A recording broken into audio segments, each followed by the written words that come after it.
Welcome back to the long-awaited Advent of Code. We are catching up on the archived 2019, which was in the year 2019. A reminder, these are the ones that I've done. Hello, DJ. Time for this to be a 10-minute stream. Well, I'm going to do a bunch of them, so I'll start with day one, but I can probably do a few in one stream. Yeah, so these are the ones I've completed. 2023 and 2022 were live, and 2020 was live. These four, I'm just trying to catch up on the archive, so 2019 is the next one.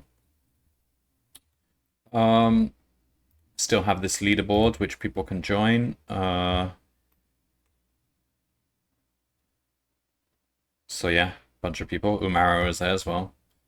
I guess not many people have done 2019 because they hadn't joined since 2019, so it's there in the archive if anyone wants to catch up on it. Oh, Captain Coda also has a leaderboard here.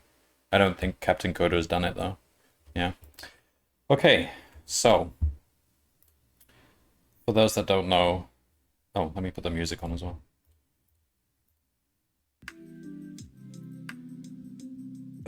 Advent of Code is a kind of like a programming practice website written by one guy, Eric Wastel. He spends a lot of time developing these problems. He devotes several months of the year. In fact, he's probably working on the next calendar's problems right now as we speak. Because he starts early. It takes him all year to get it sorted. So yeah, it's a set of problems, one released each day of December until the 25th. They vary in difficulty, and they're all just kind of like mathsy-minded, programmy type problems, which a software engineer should be expected to solve, even if they need to do a bit of Googling and looking at Wikipedia and stuff in order to do so. But a software engineer in general is expected to have the skills to be able to solve them. That's not always true. Sometimes they're very high on the maths end. I would say some programmers might really struggle on some of the mathsy ones, especially ones involving, like, I don't know, physics and stuff. But still, it broadens your horizons, so it's good to practice all aspects of programming. Yeah, so regardless of the fact that it's not December right now, you can play any of the previous years, and you can solve each problem. Each problem gives you 2 stars, so your goal is really to try and get all the stars if you can. So we are on 2019. I am streaming to YouTube as well, simultaneously. I'm just testing this system out. It seems to work, so hello YouTube. I probably won't respond to YouTube chat much though. Okay. Shall we get started then? Day one you would expect to be easy, and usually it is, except last year's was actually quite tough, day one. The tyranny of the rocket equation. Santa has become stranded at the edge of the solar system while delivering presents to other planets. Do other planets not have their own Santas? That seems inefficient. To accurately calculate his position in space, safely align his warp drive, and return to Earth in time to save Christmas, he needs you to bring in measurements from 50 stars. Of course, 50 stars. Collect stars by solving puzzles. 2 puzzles will be made available on each day in the Advent calendar. The second puzzle is unlocked when you complete the first. Each puzzle grants 1 star. Good luck. In most cases, the second star is usually harder and builds on what you've done for the first star. In some cases, the second star can actually be easier. It depends really, but usually it's harder.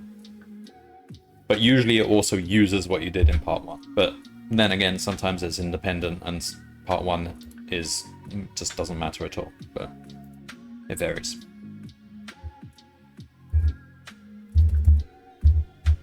The elves quickly load you into a spacecraft and prepare to launch. Good luck. The elves quickly... At the first go, no-go poll, every elf is go until the fuel counter upper. They haven't determined the amount of fuel required yet.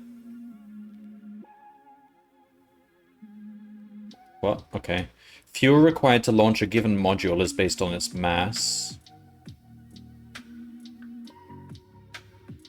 Specifically, to find the fuel required for a module, take its mass, divide by 3, round down, or subtract 2. Okay.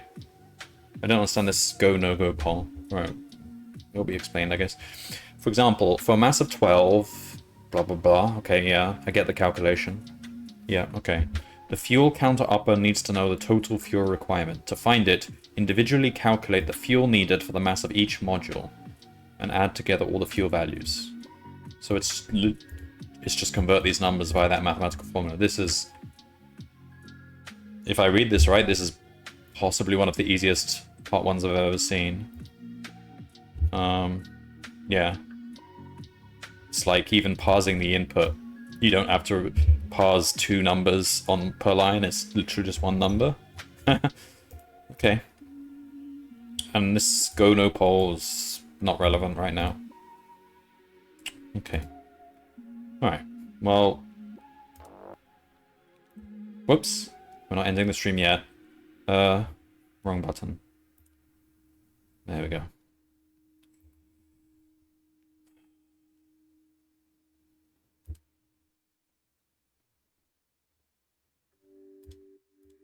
Alright. So, we want to copy in input.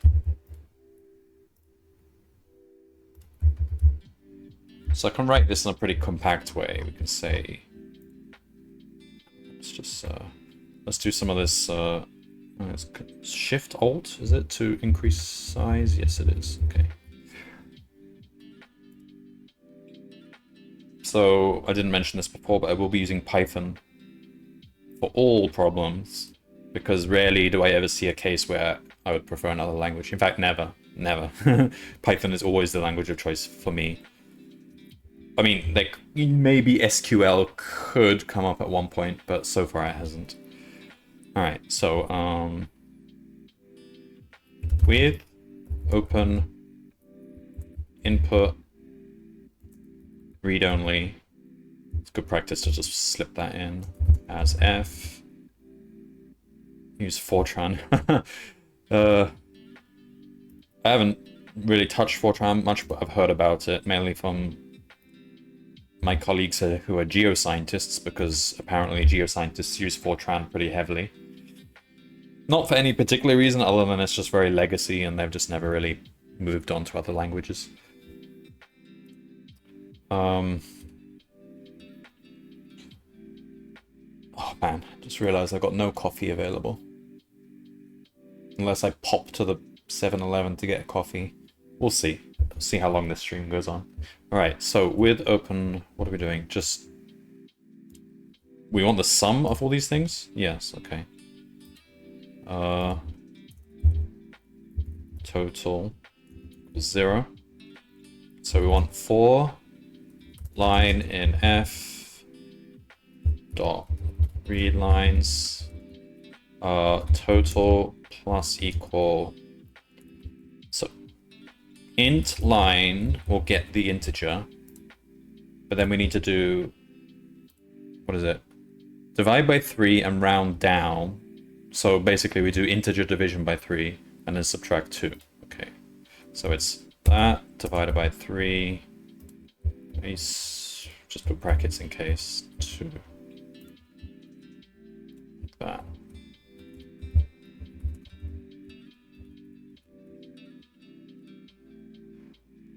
Fortran job good paying because no one learns language. Oh yeah, that is definitely true. Yeah, I've heard from people who do these jobs, either Fortran or some old languages, that they're like the only people available, so they have a very stable job. Hello, the poor fox. It's the middle of the night, so I can't stay. Okay, Well, it looks like I'm about to complete this problem, so you'll get to see one problem complete. Just want to say how and see how you've been. Yeah, I've been alright. It's been a while since I did a programming stream. Last time was Christmas, so back into the programming mood, because there will be a new competition coming up this month, I think. No. Yes, this month on Coding Game. I'll probably stream that too. I guess this is the answer.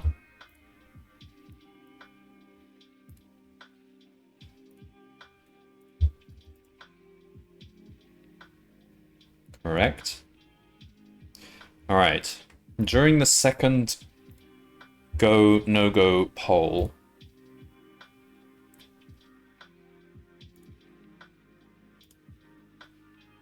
the elf in charge of the rocket equation double checker stops the launch sequence. Apparently you forgot to include additional fuel for the fuel you just added. Right.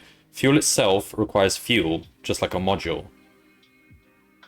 So I guess it's like you're sending a pod with this fuel through space. So that pod needs fuel to even move. I guess that's what they're saying. Take its mass, divide by 3, round down, or subtract 2. Okay. However, that fuel also requires fuel, and that fuel requires fuel, and so on. Any mass that would require negative fuel should instead be treated as if it requires 0 fuel. The remaining mass, if any, is instead handled by wishing really hard, which has no mass and is outside the scope of this calculation. Okay.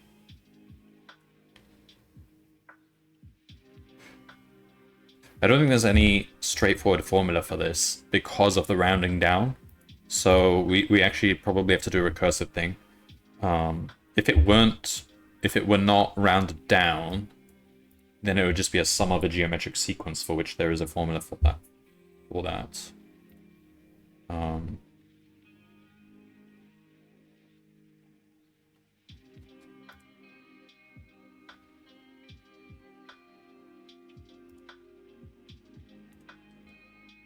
Oh, damn it. My IDE is asking for a license. Is it time to renew already? Hang on, let me see.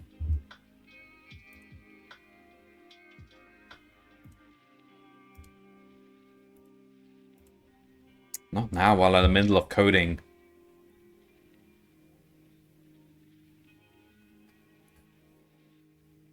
Okay, it looks like I have to do this. Alright, this will just take a minute. Hex the Pirate. Well, no, this is a proper license I have, using my old university email account. And apparently PyCharm has not realized I've left university for over a decade, but I still have my my student email account, so apparently I can just keep renewing it with that account. But I just need to do that by logging in.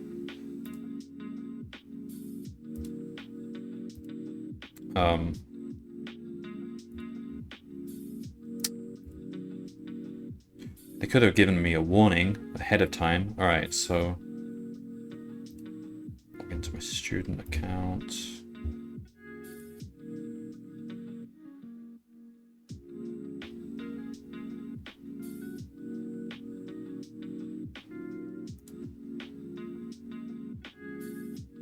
For educational use only. Yeah, this stream is educational.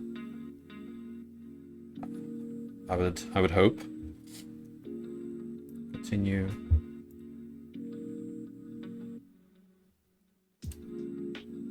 Okay, we're good.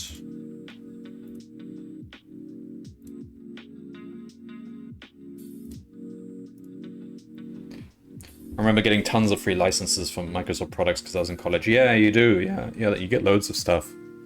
You can even get some video games with a student license. The developers of This War, what was it called? This War of Mine, are giving that free to schools. And some of the Zachtronics games.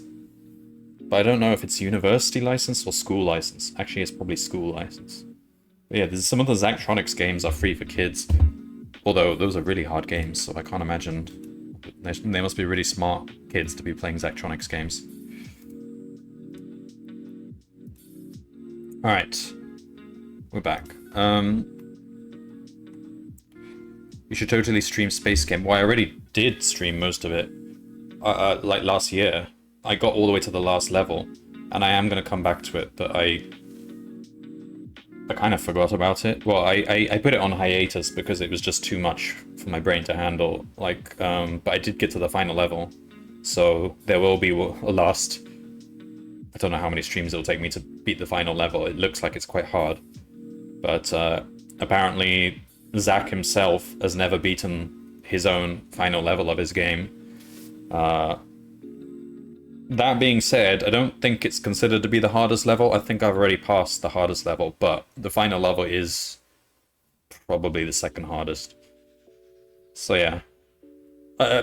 Several people have brought up Space Chem in the past few days, so I actually might do that quite soon. Because I don't want to move on to the next Zachtronics games until I've got that out of the way. It's not nice to leave that hanging, but... A custom tournament, that's something awful. Let's play people ran. A custom tournament? How did that work? I know there's a Space Chem community in Discord where they actually run tournaments. It looks insane though, like it looks really difficult because they basically have custom puzzles made for the tournament. They look really hard. Okay, so it looks like this is just a recursion. We want to use recursion here. I don't know how much depth we would go, but it doesn't look like it'd be much because you're dividing by 3 each time, so that number will get small pretty quickly. So they make custom maps problems. Yeah, there's a map generator in the game, I think, so you can just make your own problems.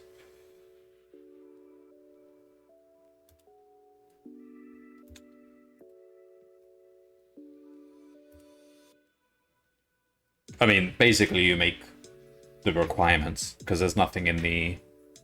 Oh, well, there is sort of a map. Yeah, you can position... Positioning does matter. So yeah, you can also position pipelines and stuff, but mostly I guess it's just down to the ingredient lists.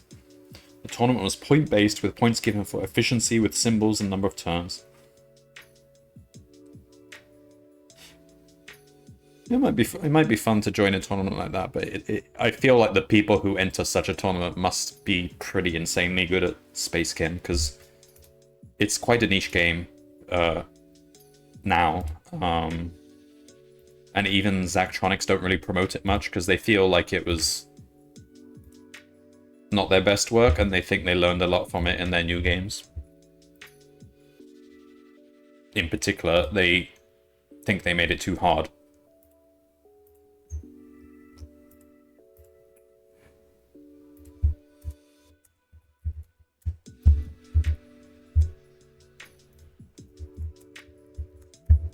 Alright, so part 2. So we want a... Define recursive... What is the word we use here? Fuel. Recursive fuel amount, I guess. Of a certain mass. So... If m is less than or equal to 0, return 0. That's the base case. Right? And then otherwise we return, so it's going to be m over 3, so it's plus 2, no, minus 2. Wait, Zach is the reason we have Minecraft? Really? Was Zach an inspiration for Minecraft? I thought those games came later. I know that Dwarf Fortress was one of the biggest inspirations for Minecraft.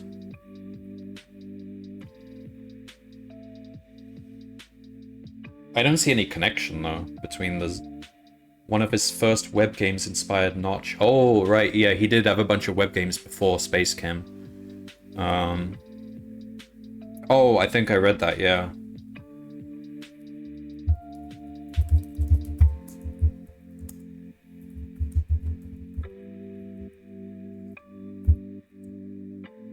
Oh, it was Infiniminer, wasn't it? Was Infiniminer Zach's game?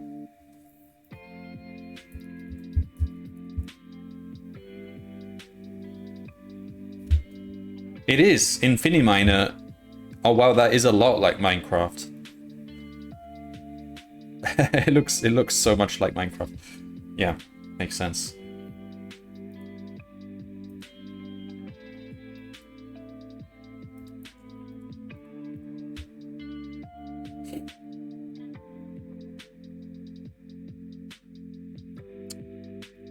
So we want a variable here, x equals that, and basically we return x plus the recursive call on x. So this should only go a few levels of depth. It shouldn't go over 1,000.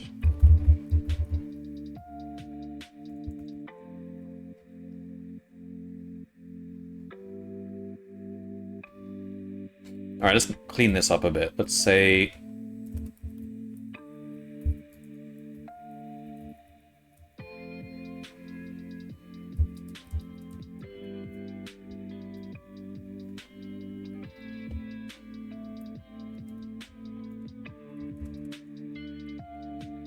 that, and then the recursive one can just use that formula.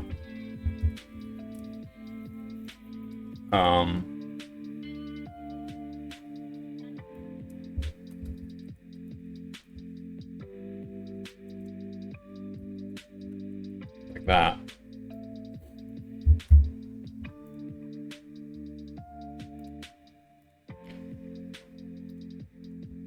Okay, and then here we could just say total 1 will be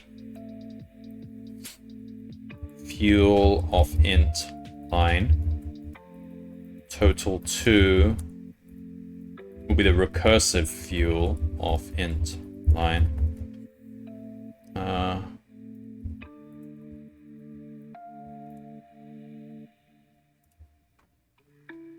Okay, will this work? I don't know if I've got the recursive base case done completely correctly. Let's try this.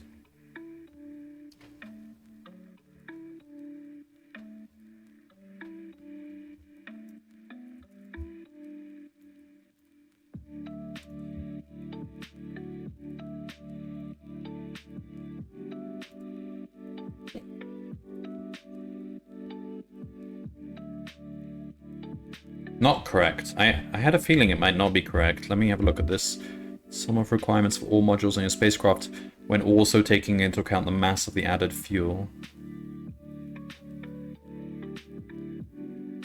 Oh! You've got to subtract the original mass because I'm adding that in. So all those masses, it's correct to add them all up, but the one mass you've got to discard is the original mass because that is the spacecraft itself. So we want to keep the recursive formula the way it is. We do want to add that in, but when we make the call, it would have to be like this, minus int line, just to take out that first one, I think that's the problem. Nope.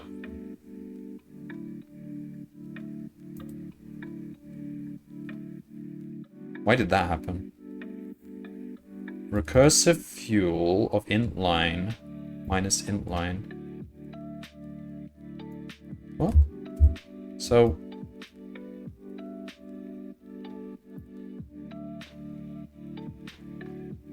hang on.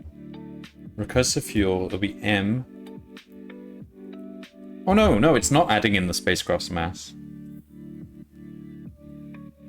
No, okay, so that's correct.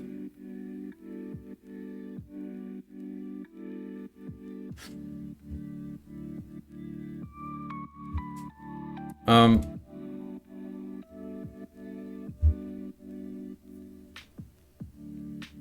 me have a look at this again.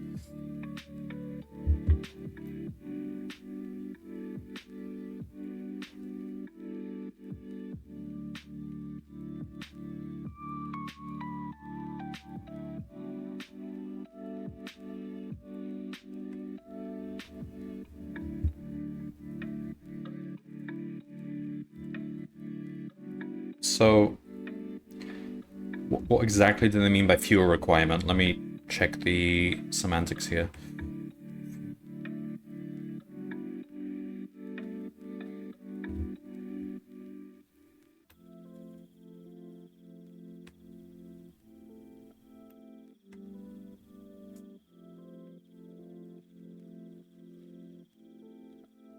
All right, we'll try the example.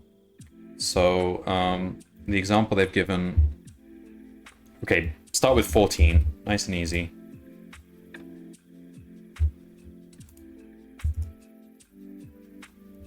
Print...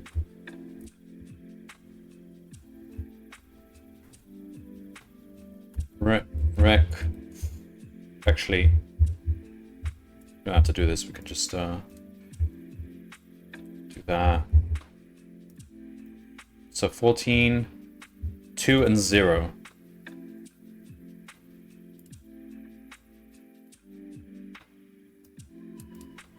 But we haven't...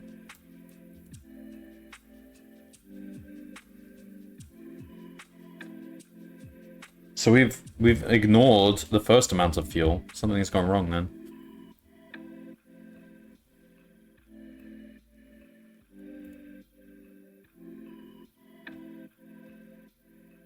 So we've got 0 from this, so it's...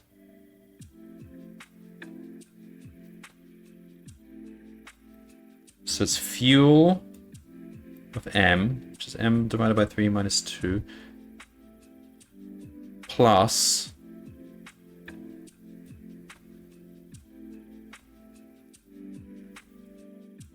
Oh! It could go negative. The result could go negative even if the mass wasn't negative. Ah, whoops. Okay, so... It should be... We're gonna have to say... max of 0 and that. It's never allowed to go below 0. That's... 2 and 2, there we go. Alright. I suspect that will be the correct answer now. 5218. But this was not actually an easy problem for a part 1, for day 1. Oops.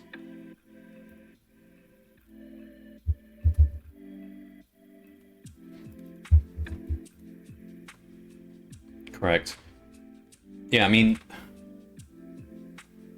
I still think it was easy, but for a beginner, that's not particularly easy. Recursion is quite tricky to get your head around, and this wasn't just, you know, textbook recursion. It was a little bit of a catch in the way you have to write it. So, I would say that's a tricky day 1 for the beginners.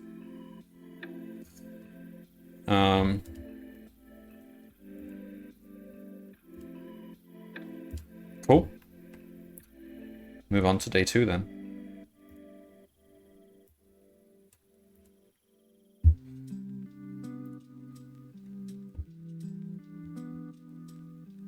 Let's update the stream title. Day 2. Oh, I'm gonna update the YouTube one as well. Oh, can't do that from this browser. Doesn't matter. Alright, day 2. 12:02 program alarm. On the way to your gravity assist, I'm going to check out all the Wikipedia links. Gravity assist.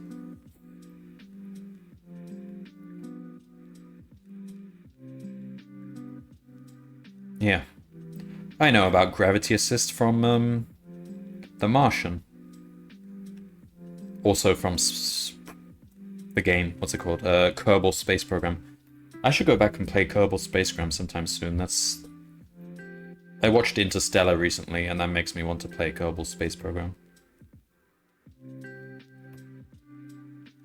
Apparently the second game is not that good, but I still have the first game. Okay, so, your ship computer beeps angrily about a 1202 program alarm. This is a NASA thing. 1202.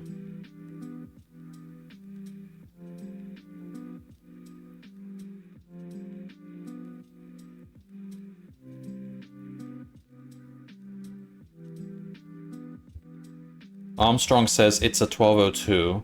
Aldrin says 1202. Pause.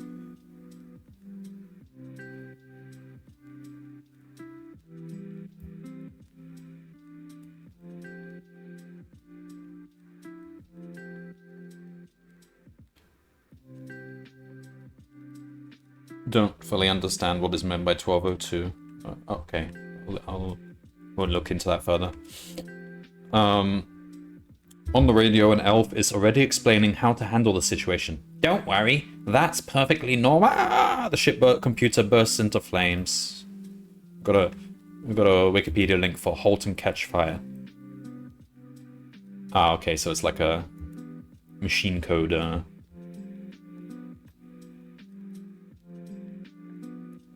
It's basically a crash. It is actually just a crash, isn't it?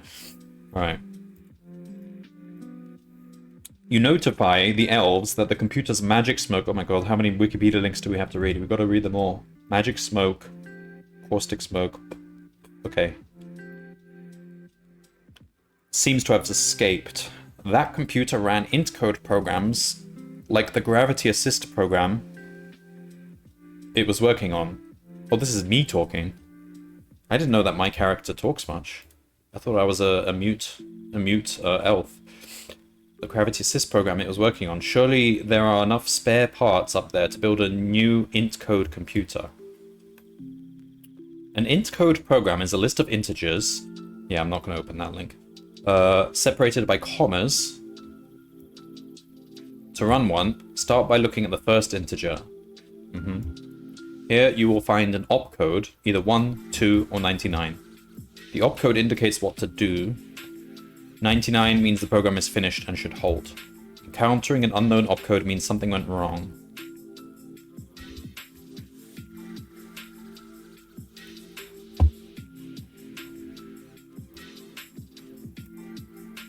Opcode 1 adds together numbers read from 2 positions and stores the result in a 3rd position. So it takes 3 parameters. The 3 integers immediately after the opcode tells you these 3 positions. Alright, that's straightforward enough. Opcode 2 does multiplication instead of addition.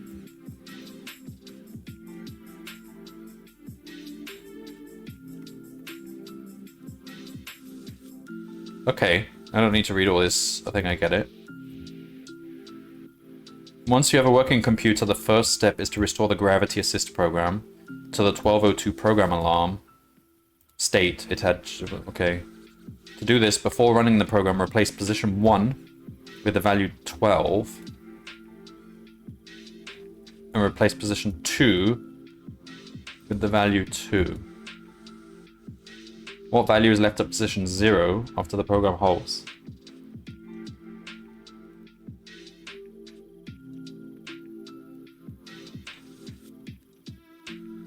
Okay, so the program is modifying itself. Okay.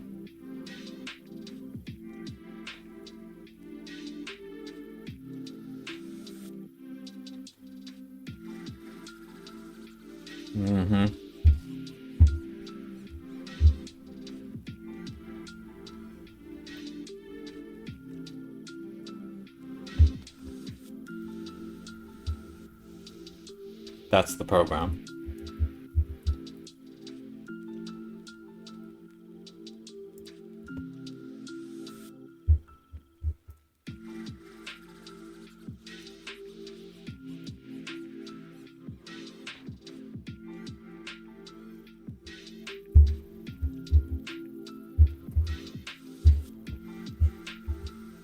Okay. So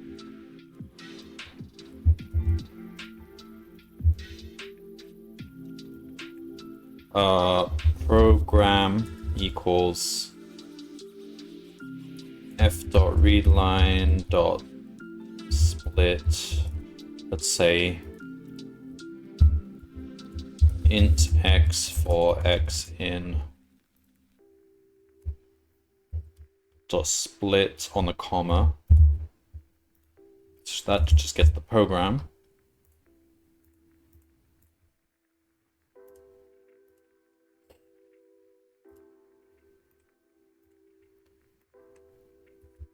Before running the program, replace position 1 with the value 12. Okay. We have to change this, like, so we go program 1 equals 12. And then 2 equals 2. Okay. Program 2 equals 2.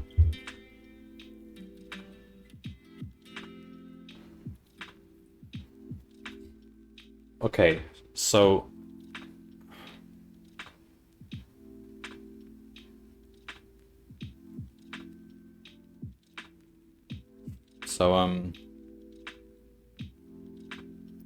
let's say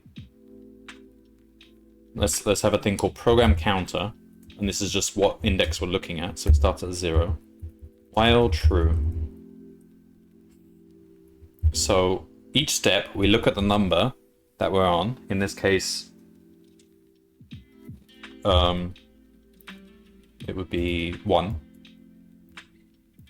Okay, so if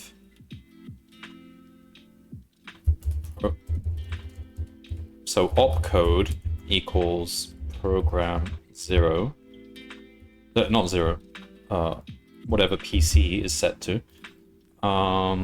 So if opcode equals 99, that is the halt, so we break. Elif opcode is 1, so in this case we're doing the addition. So we do program PC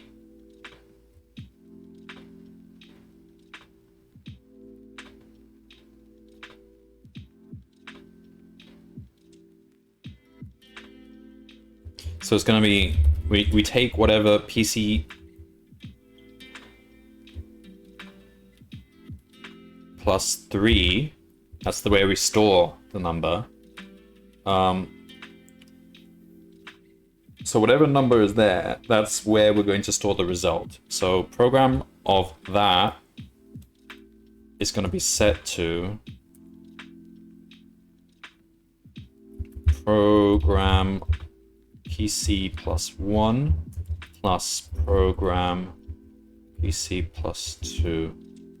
Those two numbers together.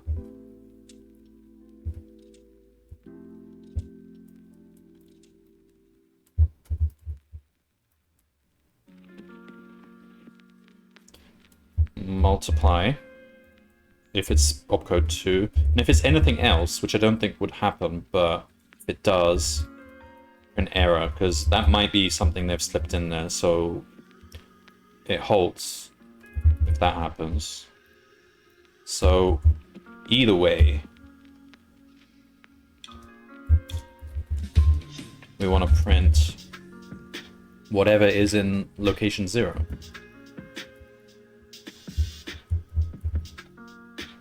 Let's try that.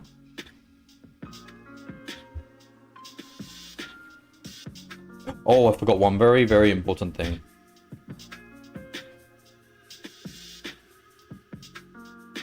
We have to increase the program counter by 3.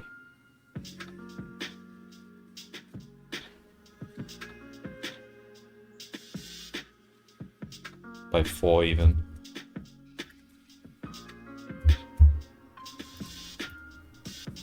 One, two, 4.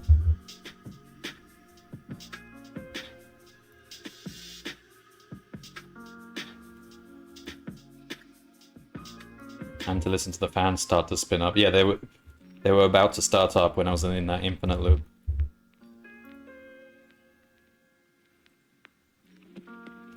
Incorrect.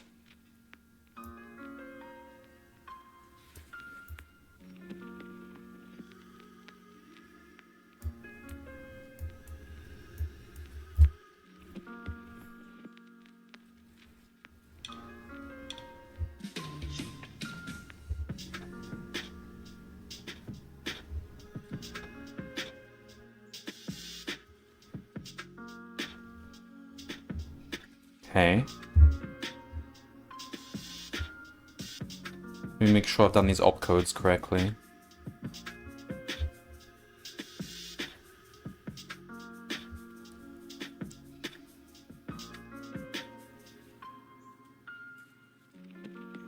Oh. Okay, there's something important here I've done wrong. Here it is. These are reference numbers, not values. So you should read the values at positions 10 and 20. You don't use the numbers 10 and 20. So this should be program, basically. Whatever is at PC plus 1.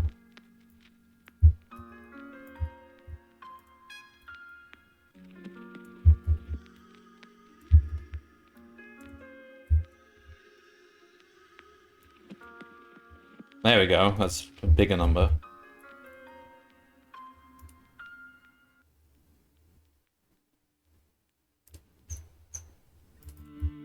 Yeah, 124 is a bit small. Easy to guess. Part 2. Good. The new computer seems to be working correctly. Keep it nearby during this mission. You'll probably use it again. Real int-code computers support many more features than your new one, but we'll let you know what they are as soon as you need them. So we're now using whatever the result is for the next part. So what the program looks like at the end. Okay. So we need to make sure we've actually set all the numbers correctly, because all we know is we've got the first one correct. Hopefully the algorithm is correct for all of them. However, your current priority should be to complete your gravity assist around the moon. For this mission to succeed, we should settle on some terminology for the parts you've already built. In code programs are given as a list of integers. These values are used as the initial state for the computer's memory. When you run an in-code program, make sure to start by initializing memory for the program's values. Position in memory is called an address. So the first value in memory is at address 0. Yeah.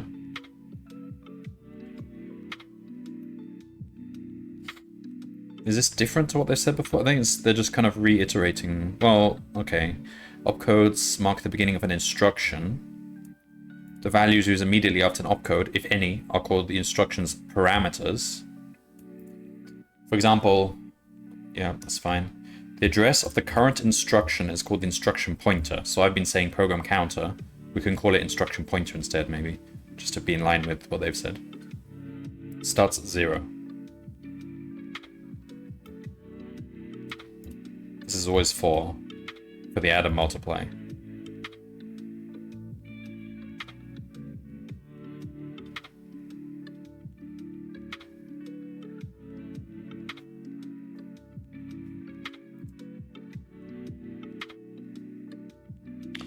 With terminology out of the way, we're ready to proceed. To complete the gravity assist, you need to determine what pair of inputs produces the value. Oh god, we have to reverse engineer. Oh no. The inputs should still be provided to the program by replacing the values at addresses 1 and 2, just like before. In this program, the value placed in address 1 is called the noun, and the value placed in address 2 is called the verb. Each of the two input values will be between 0 and 99 inclusive. Oh, so we could just try all values, probably. Once the program is halted, its output is available at address 0, just like before. Each time you try a pair of inputs, make sure you first reset the computer's memory to the values in the program. Don't reuse memory from a previous attempt. But are we using... But we are using the output from part 1, are we?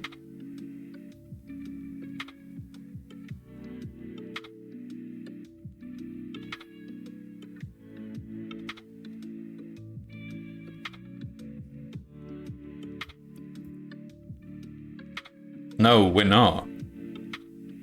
Each time you try a pair of inputs, reset the computer's memory to the values in the program. Your puzzle input. Okay. Alright, so we're not actually... Okay.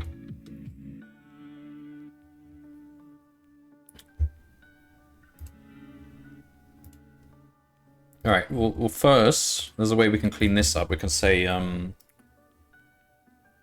we can define a function. Define... So, for a given two values, which are going to be what we put in position 1 and 2, we want to spit out whatever the result is. So what we do is, so it's like get result for given A and B, which will be the two values. So if we do this, we want to create a copy of program, but it's like a clean copy. So we'll say temp program equals, so it'll be like program like that. So it's a copy. So it's not going to alter the original program. And then we just do this. Let's move this.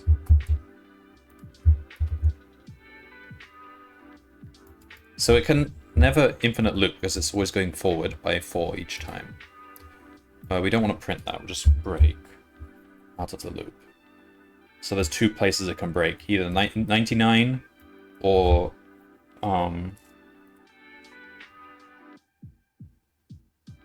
if it gets an invalid instruction. I assume we won't go past the end of the yeah, it's fine. Okay, so I'll use IP instead of PC. IP equals 0. IP, so that we need to set program 1 equals A. Say run program 2 equals A, B. Let me do that. Opcode equals that. Blah, blah, blah, blah. IP plus 4. So when we're out of this, we return... I'm using the wrong program here.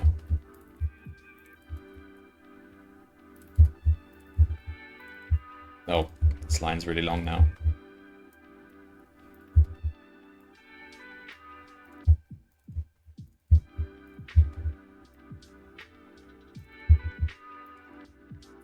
And, damn it, we need to change all these to IP. And do a find and replace.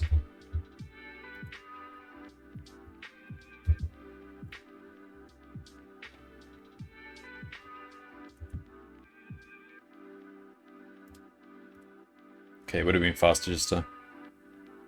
Can't even find the button for it. How do I find and replace?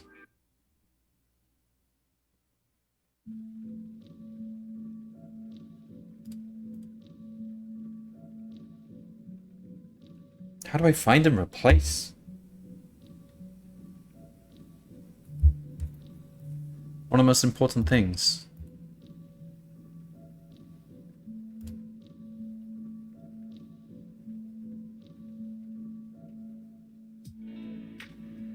Control R. But why isn't it on the... Oh, there we go. PC replace with IP. Okay, that's all. Or space. Oh. There we go. Oh, whatever. Close enough. Okay.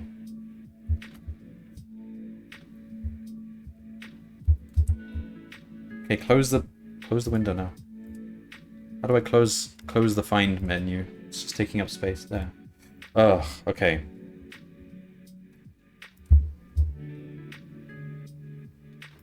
Oh, I left lots of spaces. Okay, whatever.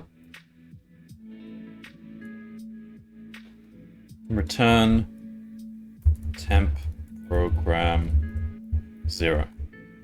And then it discards all the memory. So this will actually be use 12 and 2.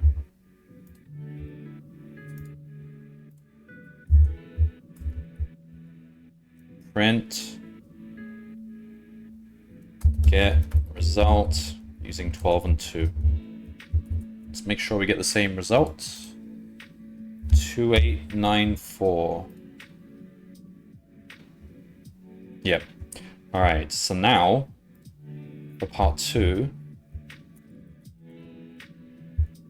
basically we do for A in range. So we try every number, so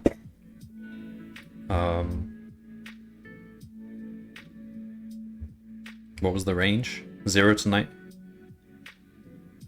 0 and 9 to 99, okay. So 100.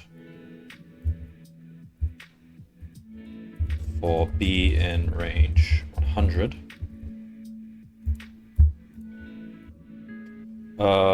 So what they want is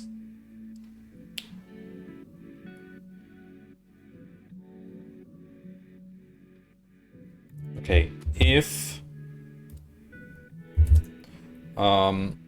get result A, B equals this, just print our answer. We want 100 times A plus B.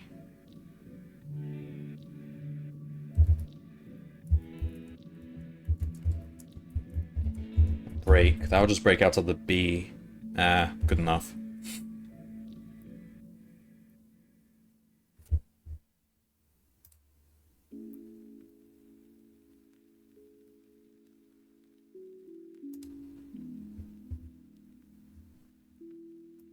Right. 9342 is fast enough.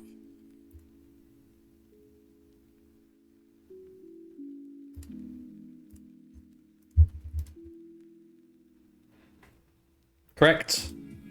That was in some ways easier than part 1, although it requires a bit more reading comprehension, but I reckon beginner programmers would actually find that one easier.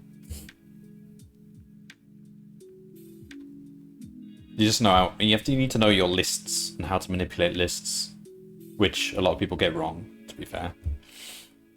Alright, day 3. Ooh, 2D grids, yay. Manhattan distance, I like that. Alright, let me just update the... Oh yeah, I can't change that. From OBS I can change the Twitch to 3.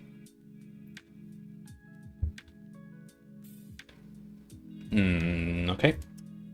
So, crossed wires. The gravity assist was successful and you're well on your way to the Venus refueling station. During the rush back on Earth, the fuel management system wasn't completely installed, so that's next on the priority list. Opening the front panel reveals a jumble of wires. Specifically, 2 wires are connected to a central port and extend outward on a grid. You trace the path each wire takes as it leaves the central port, 1 wire per line of text. The wires twist and turn, but the 2 wires occasionally cross paths. To fix the circuit, you need to find the intersection point closest to the central port. Because the wires are on a grid, use the Manhattan distance for this measurement. While the wires do technically cross right at the central port, where they both start, this point does not count, nor does a wire count as crossing with itself. What? Oh, hang on.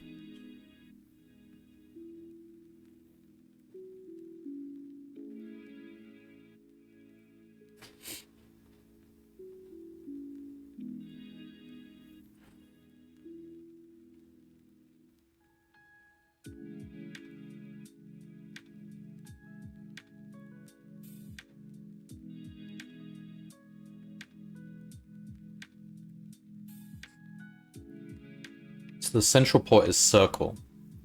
It's just a location on the map.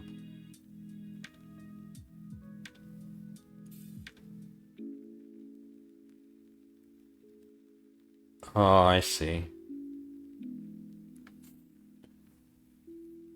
Hmm.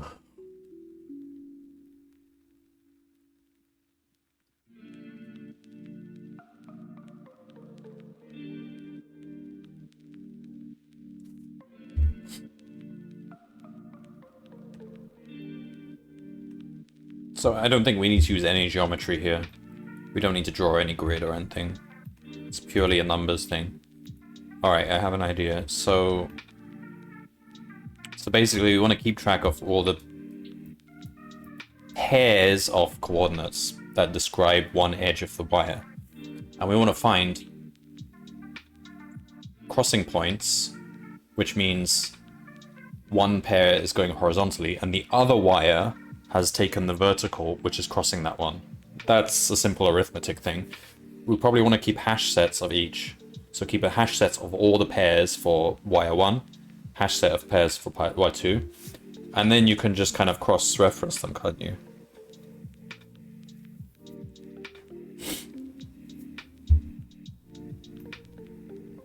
To see if they intersect.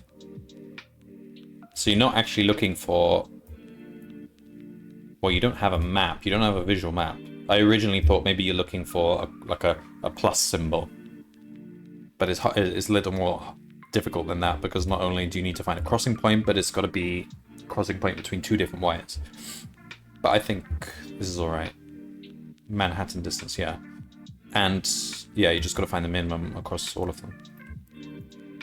Okay. Wait, so these are two lines. There's two lines in this file. Okay.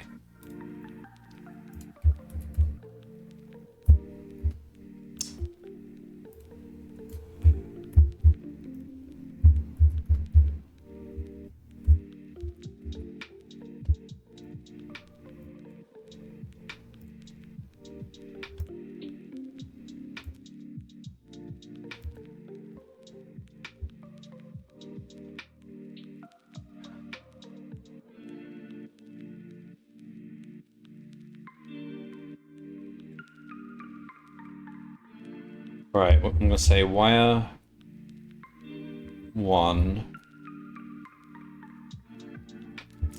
equals hash set.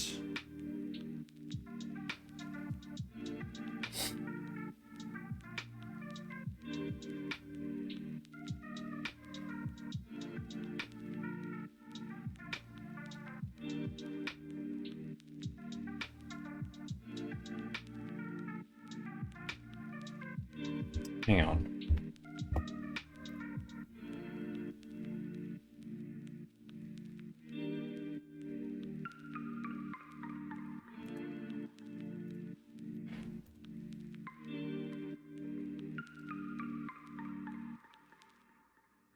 I see. So, for two wires to cross, you actually have to have a point where... Oh, I see, okay.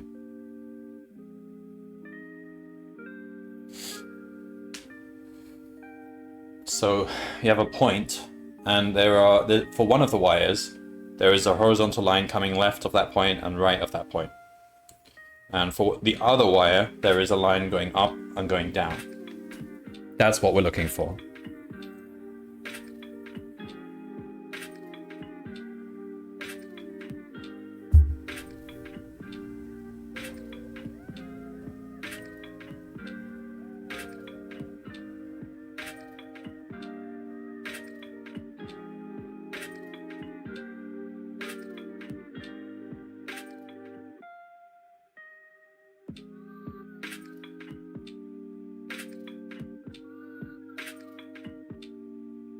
Okay, so one thing I want to keep track of is covered points 1. That means all the coordinates that wire 1 has ever hit. That's a separate set because it's useful to know. I think we'll need that. Then wire 2 is just another set. Okay.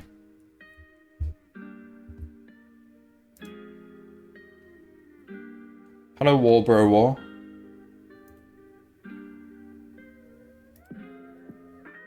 Welcome to Advent of Code. Would you share the question link? Yes. There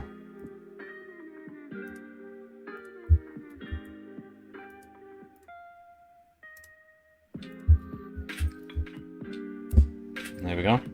Advent of Code, year 2019, day 3. Have you used this site yourself?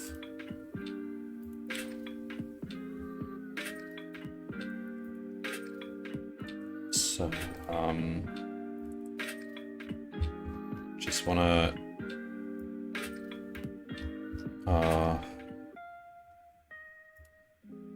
we've done some Advent of Code.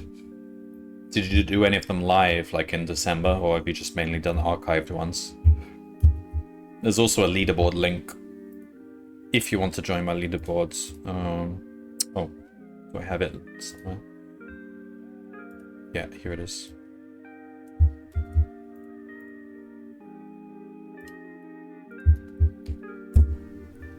That's the leaderboard link if anyone in chat wants to join my leaderboard as well. Okay, so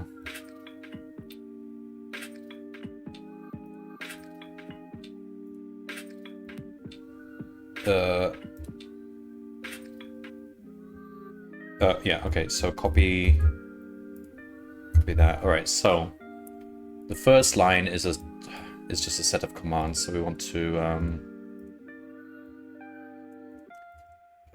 wire one, let's say, okay, commands one, that's wire one's commands equals, so it's going to be, hang on, let's say x, y equals 0, 0. Okay, we start at 0, 0.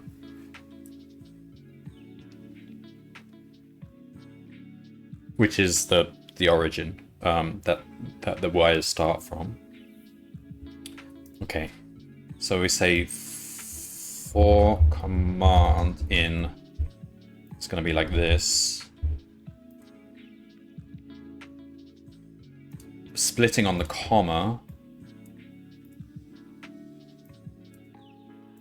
it's just going to be like this. Okay, so given a command,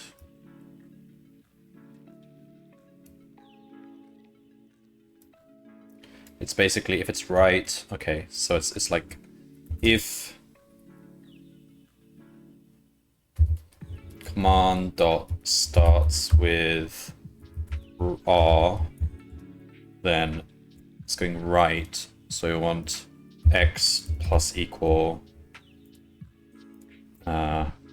int of command, the rest of it. So it's going to be similar to this for each letter, but it's going to be like L, let me do minus equal that, and then it'll be up and down. So up, then we'd want Y plus, and if it's down, we want Y minus.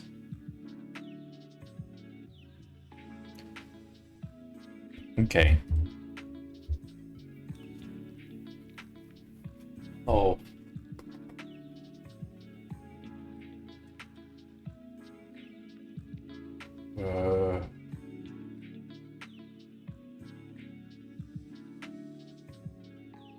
Okay, but we want to store the pair, so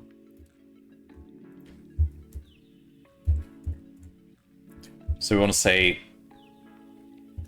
old x, old y equals x, y. We want to know where we came from as well. Okay, so then we update x and y. So we've got a origin, a source, and a destination. And basically that is one edge that we're going to add. So it should actually be, let's call it edges 1. edges is a better term here. Alright, so edges 1 dot add. So it would be basically old x, old y.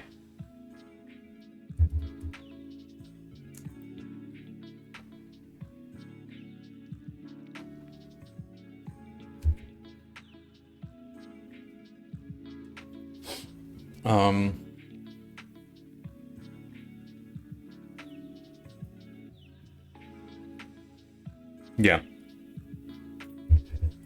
To xy. But direction doesn't matter, so for the sake of the set, we want to add the opposite way around too. So basically that edge is stored orderless. Okay. And also all the covered points, we want to keep them up to date as well. So we can just say covered points dot add just the new destination, I guess.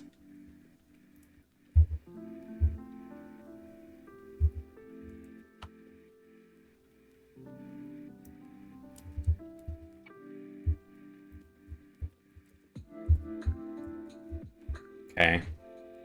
Bit of a mouthful. Okay, but is this still part 1? Yeah, it is. Okay. It's an involved part 1, I guess. Right, but that's just the first wire. But now the second wire is easy. We just copy and paste that. So we say we can just copy and paste it. So then we reset x and y.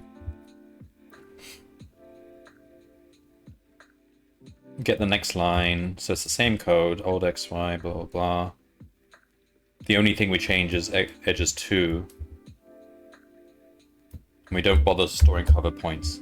Okay, so I think what I've done is I've translated this input into a set of edges. Let's run it and see if we've got something. Print edges 1, print edges 2.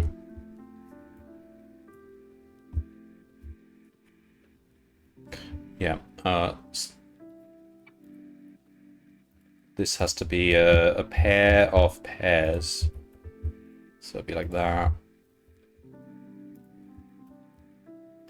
And it, okay.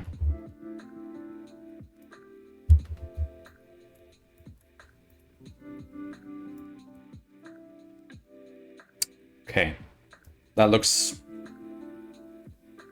plausible. All right, so now we want to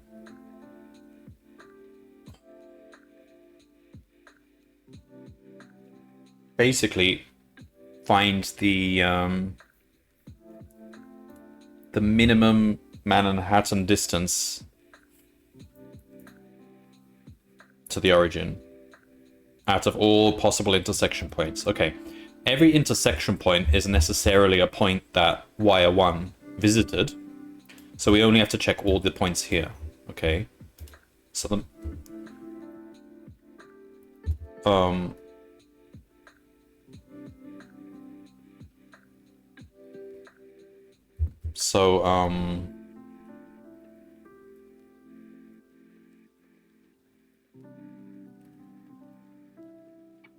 so best dist starts off as none, let's say. Or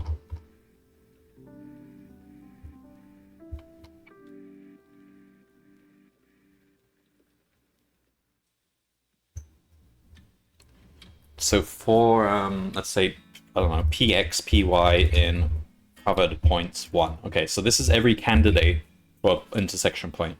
Now to check if this is an intersection point, we have to check either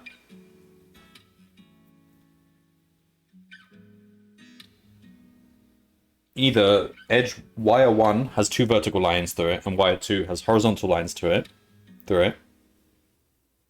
or the other way around.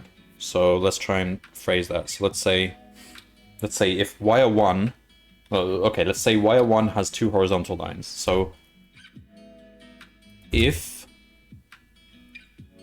so it'll be px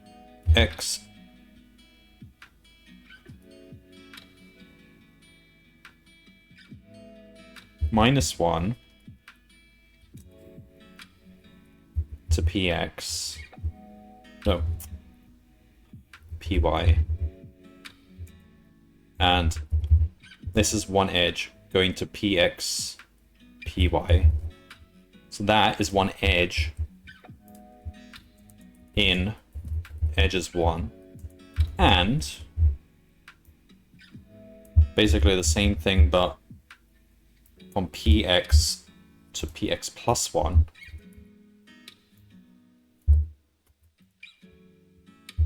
And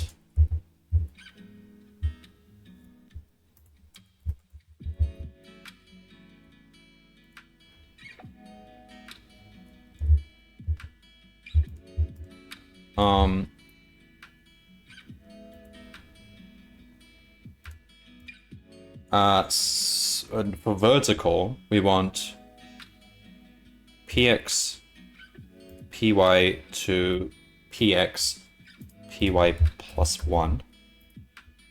And that's in edges 2. I hope I've understood this intersection thing correctly. And px, py, it doesn't matter the order, so we can do, okay, we can do this minus 1 like that. So if all 4 of those conditions are true, that means we've basically built an intersection using 4 pieces. Is this how I... is this one long line? Can I not just do that? It doesn't like me doing that. No. Okay. Keep it on one line then. So if it's an intersection point, then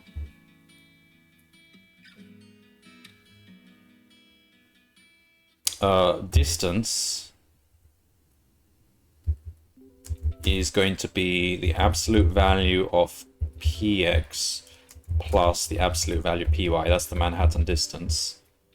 If best dist is none, or d is smaller than the best we found so far, because we want the shortest distance, then best dist is updated to be d. But now we have to do that whole thing. Well, I could make this a long...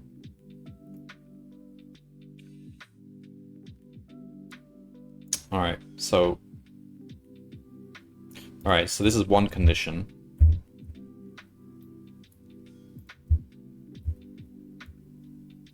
Or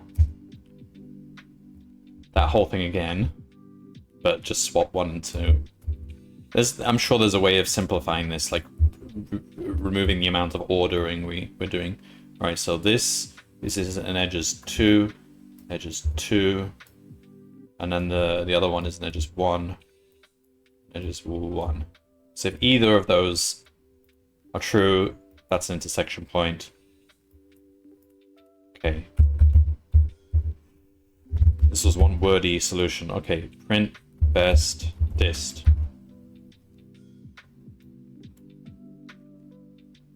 None. We didn't find any intersection points.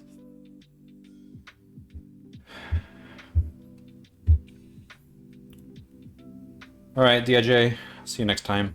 Have a good rest. Okay, it's weird.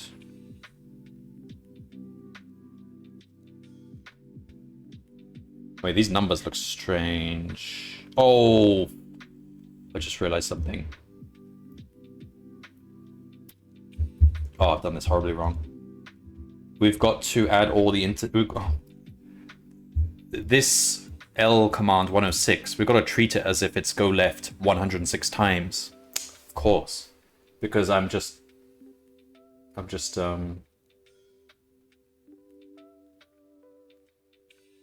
Yeah, of course, this is not going to work. We have to adjust. Okay, this condition's correct. We have to break this whole thing into...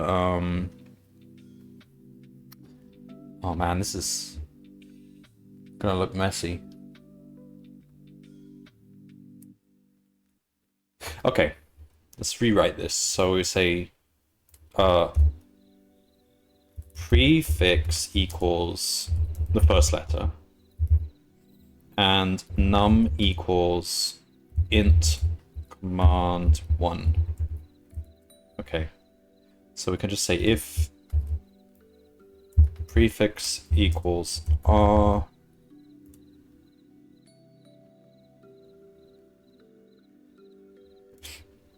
it's just to clean this up a bit.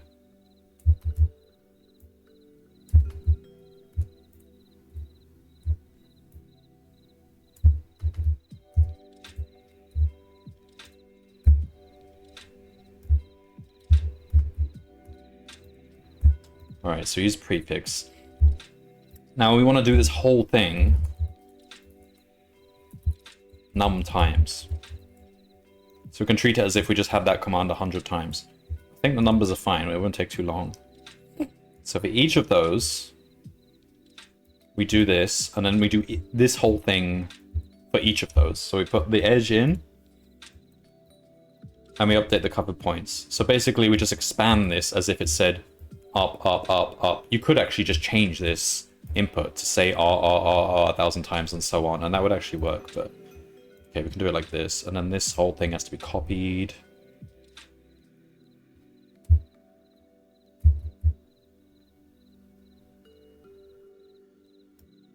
Here, but we swap this to be edges 2.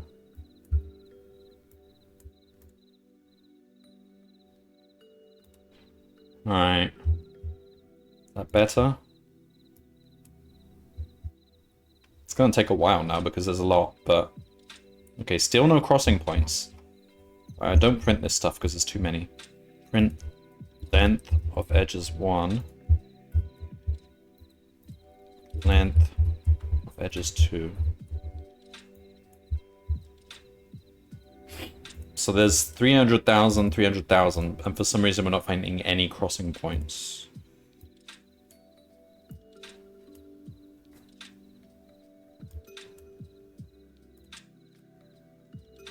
Let me just always put px first. Px minus 1.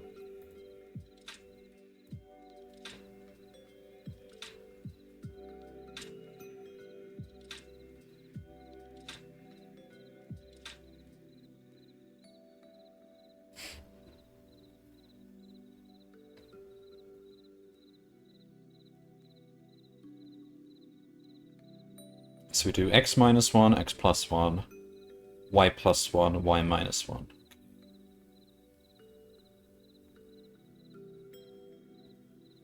And then over here, I just change this. I want to just have them all use the same format. X minus 1, x plus 1 in edges 2, and y plus 1, y minus 1 in edges 1.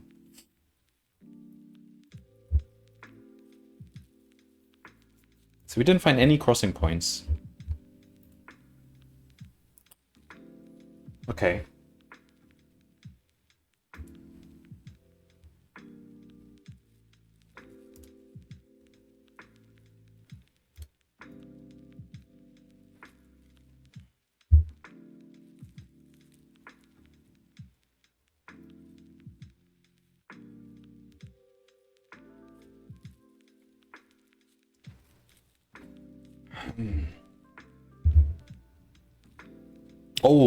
Oh, there's a big problem here.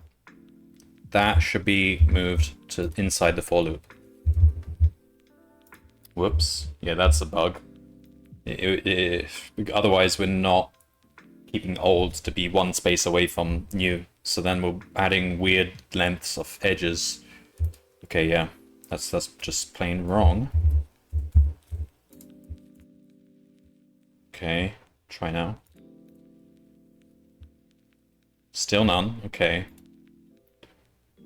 This is an unbounded area, right? Infinite field, yes. It's unbounded.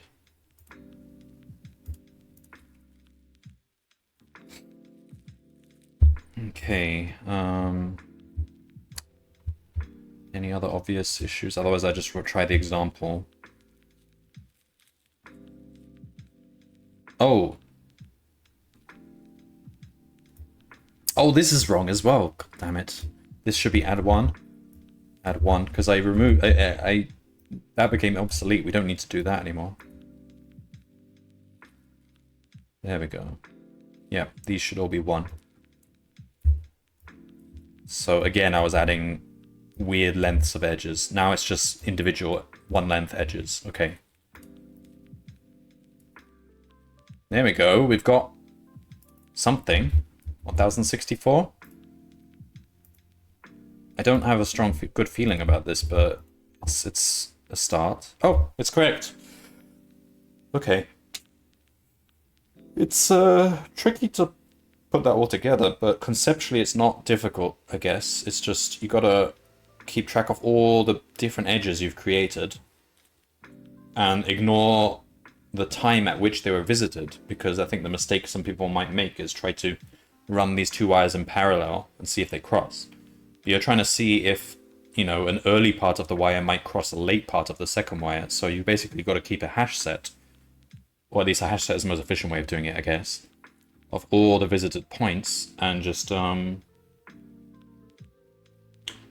be careful about the definition of an intersection, I suppose.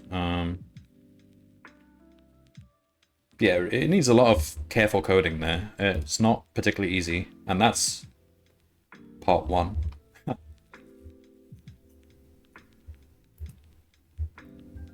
So, part 2.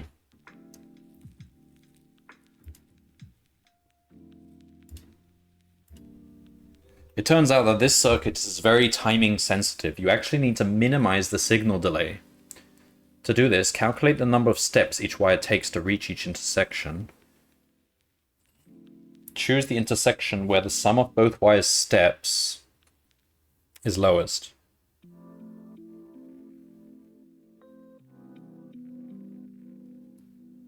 If a wire visits a position on the grid multiple times, use the steps value from the first time it visits that position when calculating the total value of a specific intersection.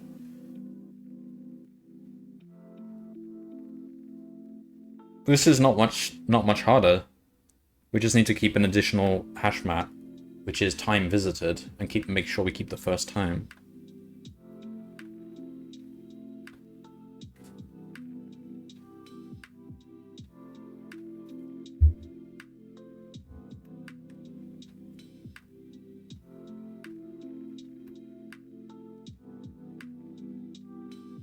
Okay. I think this is an easy change.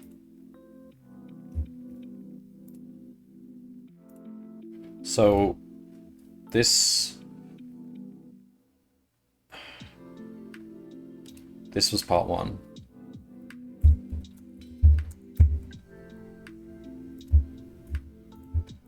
So part 2 is mostly copy and pasting that, but before we do that, we need to just add in 1 hash map. So we're going to have another map which says time visited 1. And it's going to visit 0, 0 at time 0.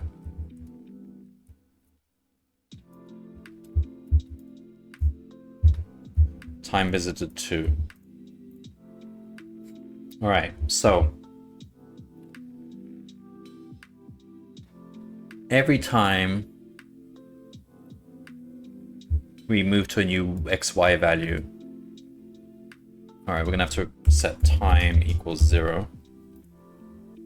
So X, Y have been updated. Let's say time is increased by 1.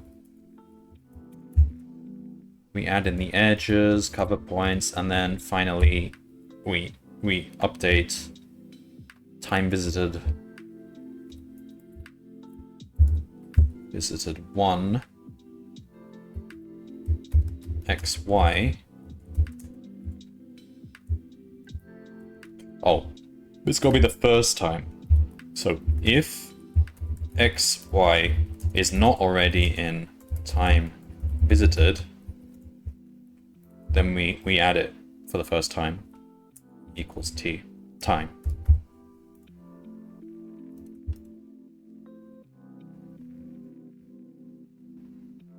Alright, so we have to do the same here. It's kind of bad that I've replicated this whole code twice. There's a better way of doing it, but I can't be bothered to change it now. Time equals 0, so we want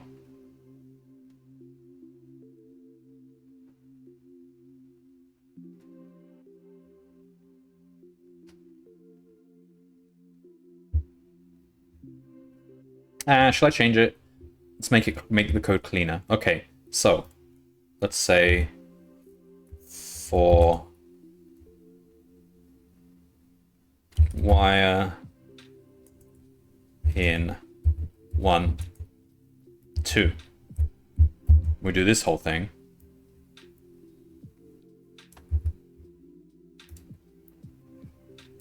So edges equals edges 1 if wire is 1, else edges 2. And then we do all this, and then here we do edges instead of edges 1. If and only for the first wire, we do that.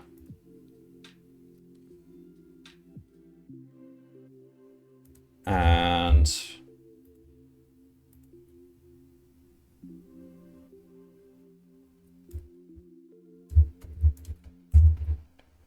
we want time visited equals time 1 if y equals 1, else 2. And then there. Okay, now we don't need this whole repetition here. Hopefully it's correct. So now we should be... Make sure we still get the same answer now. Yeah, we do. Okay, and now for part 2, we do this again. But instead of best dist, it's gonna be best time, because it's like sum of times. Let's just call it best times equals none. And then for all of this, we say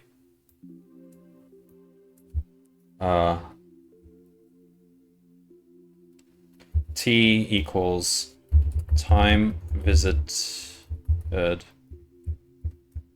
px py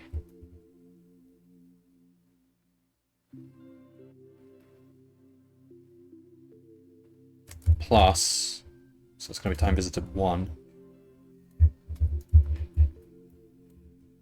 Basically the sum of the two times.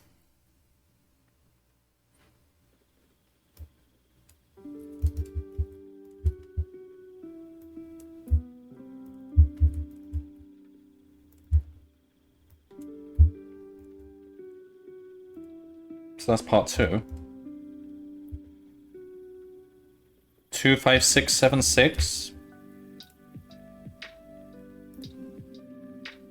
Have I done the same? Have I done the correct thing at the end? Use combined steps. I think so. Correct. Oh, this is a nice problem. I think there's a lot of wrong directions people could go in when attempting that problem, like trying to, like I said before, like trying to simulate each step. But that's a bad approach because you need to know the full range of steps it takes from the beginning to the end, because an early part of a wire could clash with a late part of the other wire. So you've got to treat it timeless. But you've also got to record the time as well. So yeah.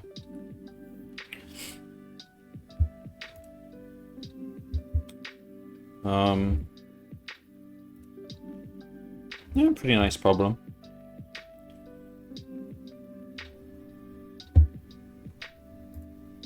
Right, guess we move on to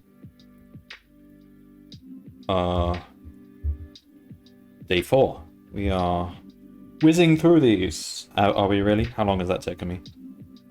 1.5 hours to do 3 problems. That's half an hour per problem. That's kind of slow, to be honest. Considering these are like day 1, day 2, day 3. Oh well. That's... Well, given that I'm kind of explaining what I'm doing as I go along, I guess that's fine. Alright, we'll move on to day 4.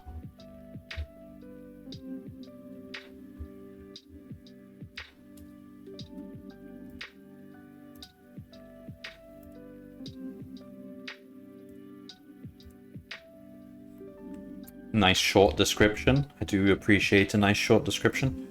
Turn off the AC.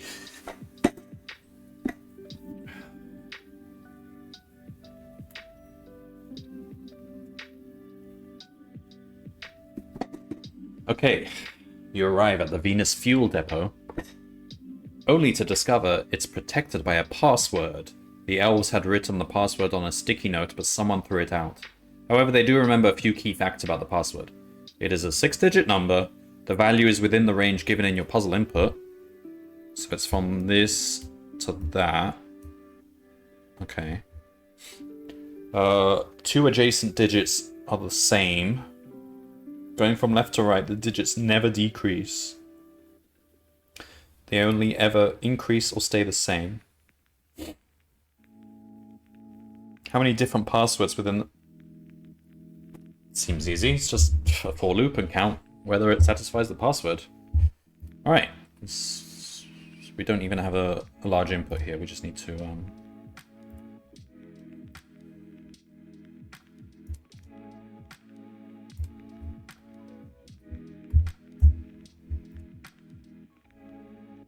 Okay, so it's gonna go from 19747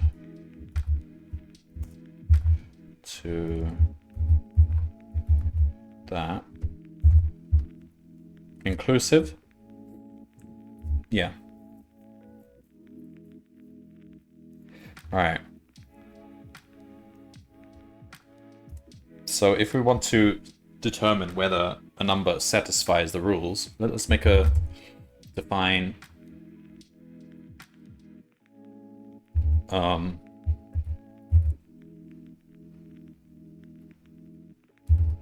is match. Can't think of a better name for a given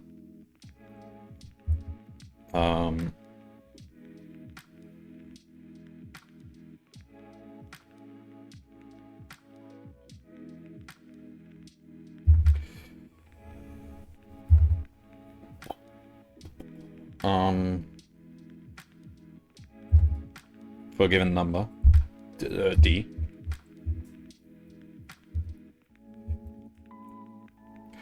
So let's turn it into a list of integers. So it's going to be equals int x for x in string D. All right, so it just turns it into a list of its digits. That makes it easier to work with. All right. So let's go through the conditions. It is a 6-digit number. All right. If length L is not equal to 6, turn false. I mean, if we're in that range anyway, it should be fine. All right. Condition number 2 must be within that range. We're going to range through that range anyway, but I'll put this condition in anyway just in case. So if not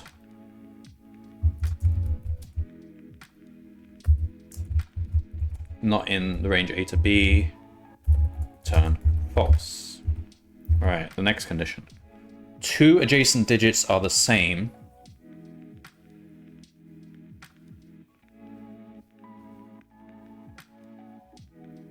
There are 2 adjacent digits that are the same, okay. So we want if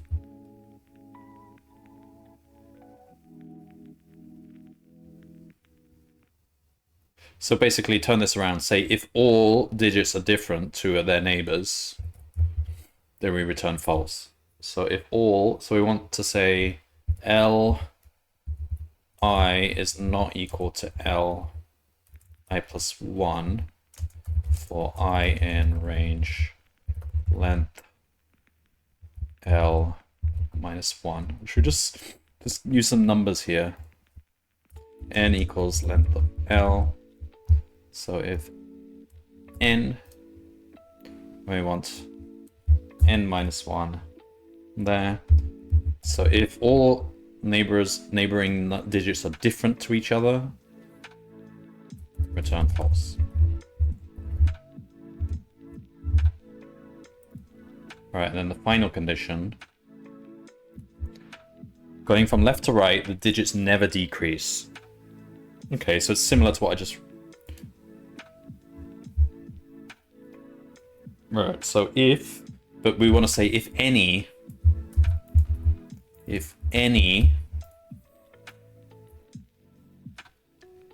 So we want to say if there is any digit such that it's strictly greater than its right neighbor,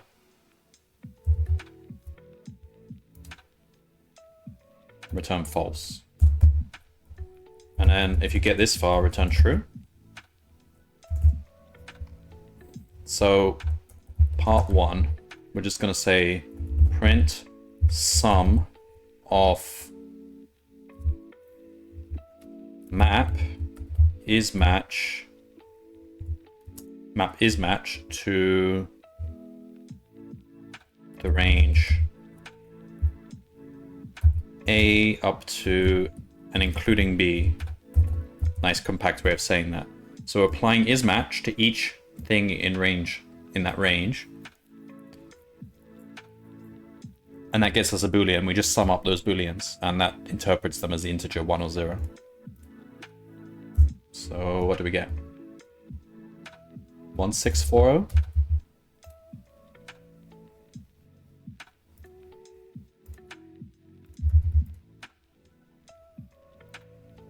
Correct. Part 2. And Elf just remembered one more important detail. The two adjacent matching digits are not part of a larger group of matching digits. What? The two adjacent matching digits are not part of a larger group of matching digits. Okay.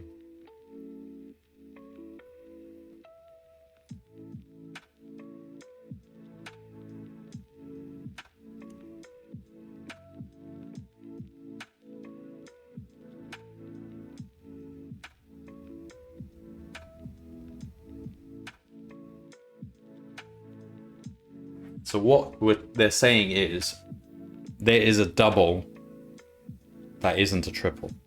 There exists a double somewhere.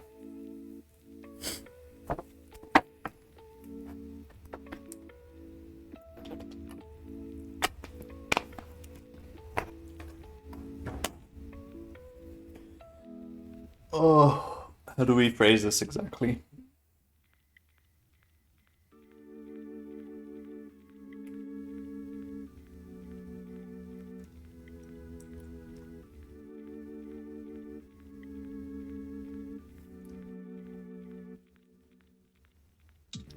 Maybe there's a cleaner way of doing this. Just say,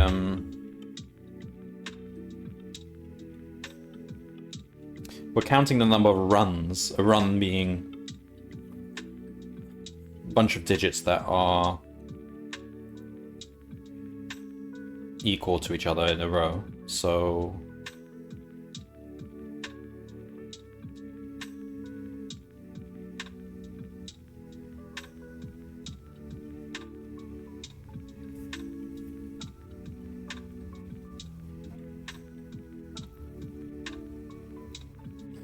alternatively, we can just say either it's at the front, in which case the first two digits are the same and the third digit is not equal, or it's at the end, in which those two digits are the same and the one before is not equal, or it's somewhere in the middle.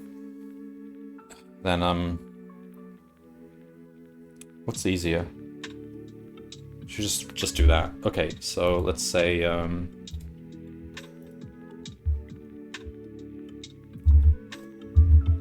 so the new condition is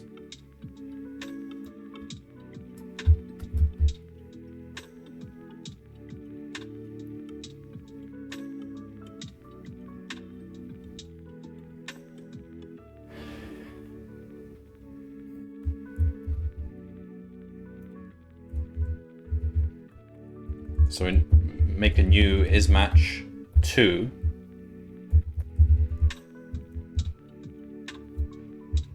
So as before, we do like this.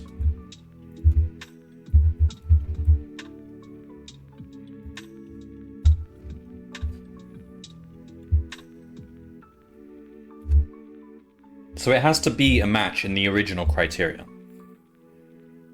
So if not is match D, return false. So we're just adding one more condition now.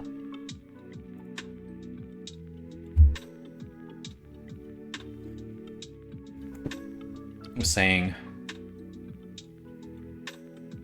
2 adjacent matching digits. Okay, so let's say if there are 2 at the start, if L0 equals L1 and L1 is not equal to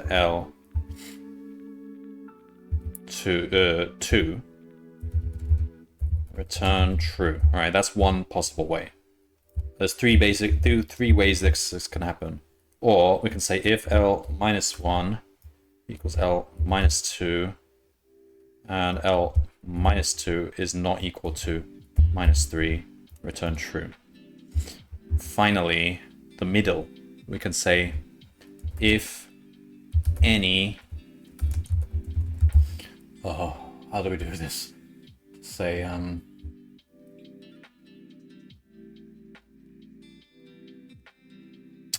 if any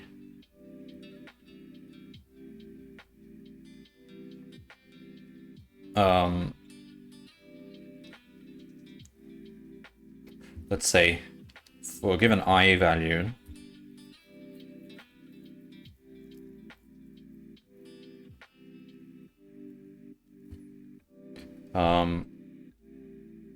we say Li is not equal to Li plus 1 and Li plus 1 is equal to Li plus 2. So those are the two that are equal. And Li plus 2 is not equal to Li plus 3.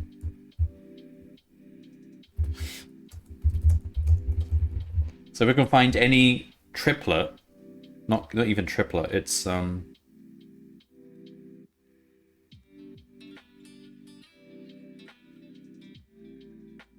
quadruplet for I in range. So it's going to be n minus 4, I suppose. Return true. So there has to be at least one of these.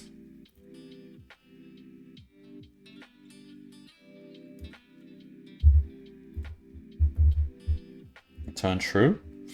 I don't know if I've written that correctly. Okay, so part 2 is just this, but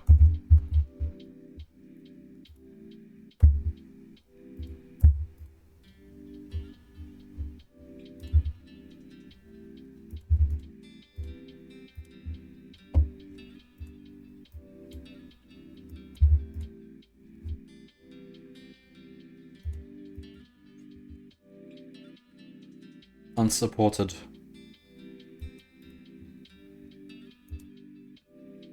Ah.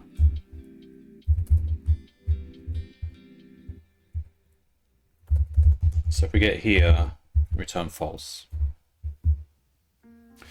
16401015. So it's a smaller number, which is what we expect because it's a strictly tighter rule set.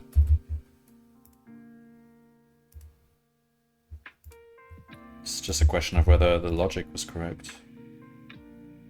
Nope, it's too low.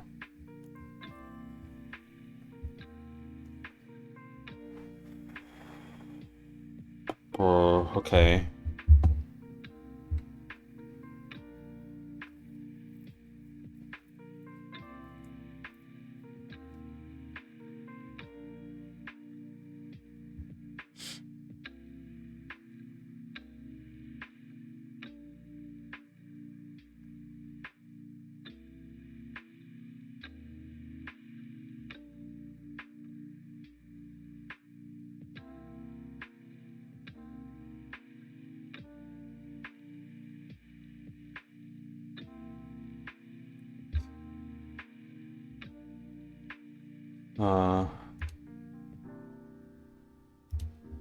I mean, the only...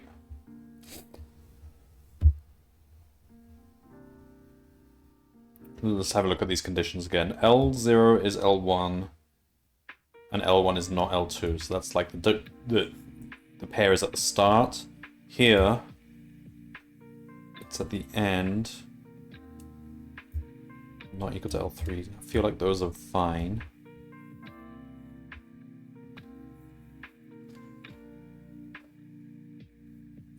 So if any, we've got... Should it be n minus...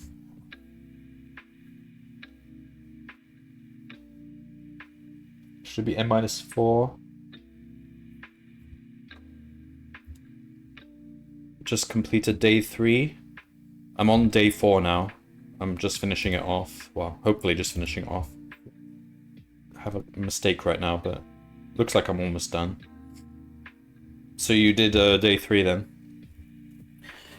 Yeah, it was... day 3 was alright. A bit... My first iteration of writing it was a bit messy, but I cleaned it up a bit.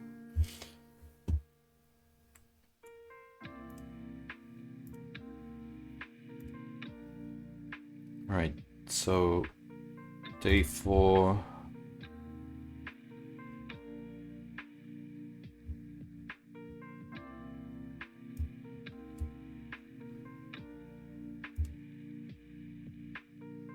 -1 equals -2, and -2 is -3, not equal to -3, return true.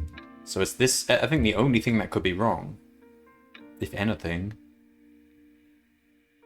would be this condition right here.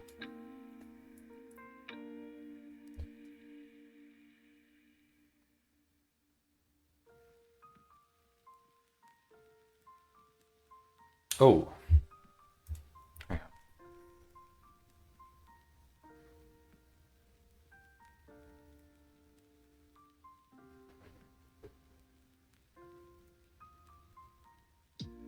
I think this should be n minus 3.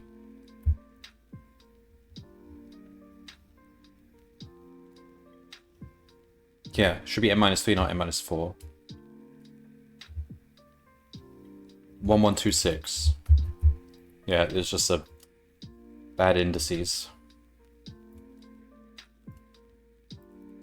Those things are always confusing. There we go. Alright. Day 4 is a nice easy one, really. It's a short description and really just like one-line pieces of logic. You need to write it correctly, but yeah, straightforward. Before I move on, I can take a look at stats and stuff. Let's see. Well, first let's have a look at, I don't know, the leaderboard. I think some of my leaderboard people have done these problems in the past. Peveronia has done quite a lot of the problems, including the up-to-date ones.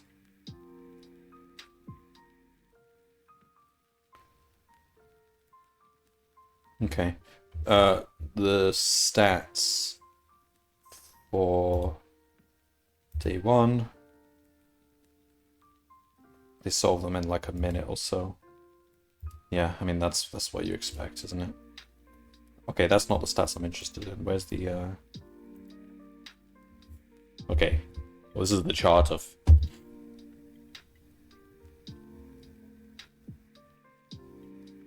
Okay, well, yeah, not much to glean from that. Let's move on to problem 5. It's just the trend you normally expect for the first few problems. A lot of people kind of stop doing advent of code after the first couple of problems. They decide it's not for them, so there's always a drop, but doesn't really give any indication of difficulty. Alright, so day 5.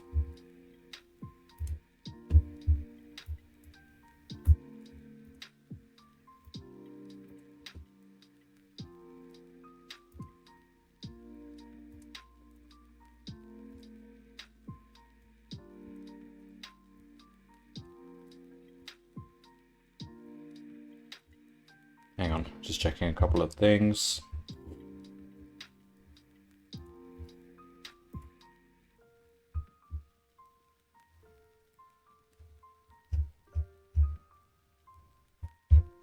Okay.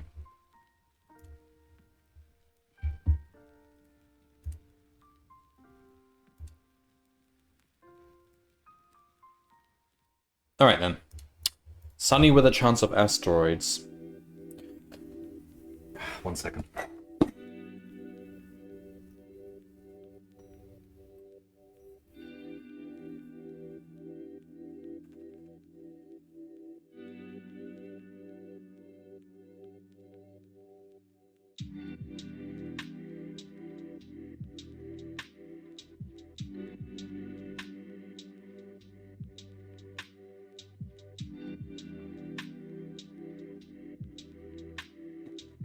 Right, Sunny with a chance of asteroids. You're starting to sweat as the ship makes its way toward Mercury.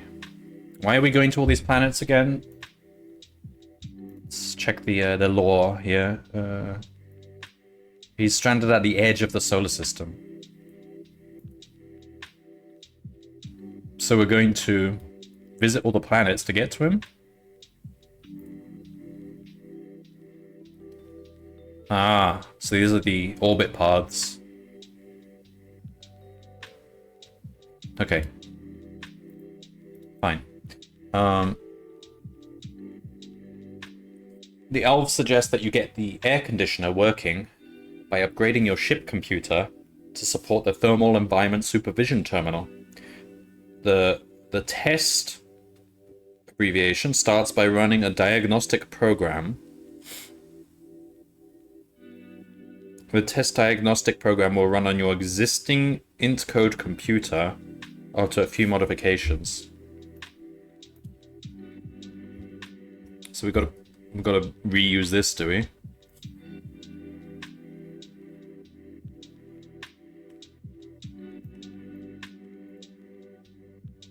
Okay. First, you'll need to add 2 new instructions. Opcode 3 takes a single integer as input and saves it to the position given by its only parameter.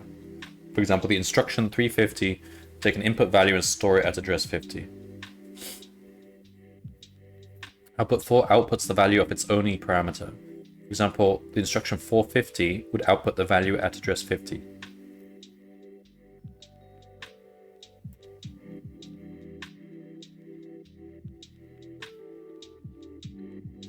Excuse me. Output. Alright, we're dealing with output now.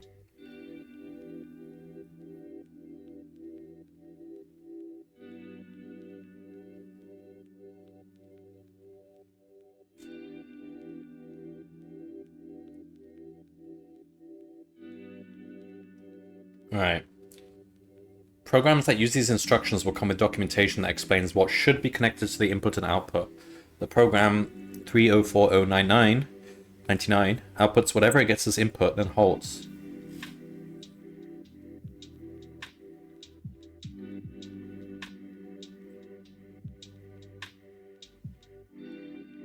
Okay. So we add those 2 new instructions. Second, you'll need to add support for parameter modes.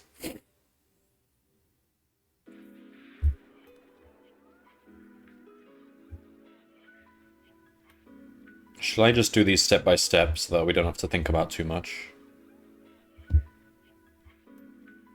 Alright, let's start coding this first part.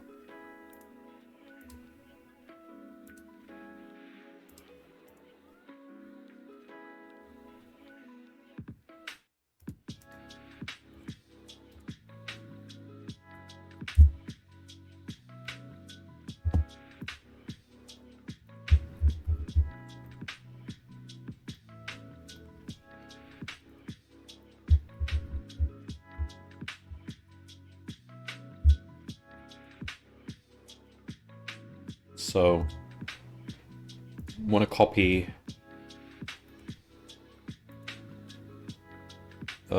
essentially what I did here.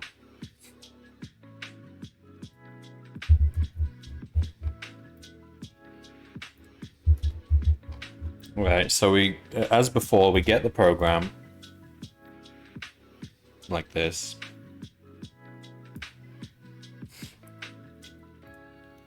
Alright, so we say get result. So we create a copy of the original program.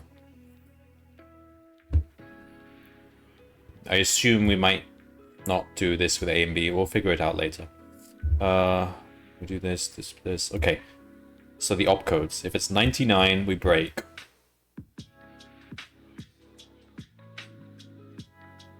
I'm not sure that we even return this anymore. So, worry about that later. If it's 1, we do that. If it's 2, we do that. Yeah, okay. Elif opcode equals 3.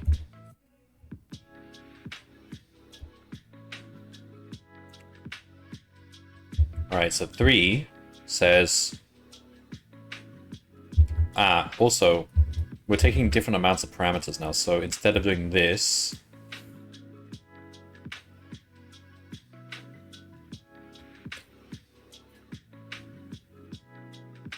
we want to move these to here, because each has a different amount that it's gonna increase by.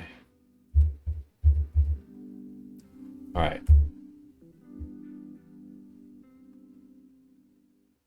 If it's 3, single integer as input saves it to the position given by its only parameter.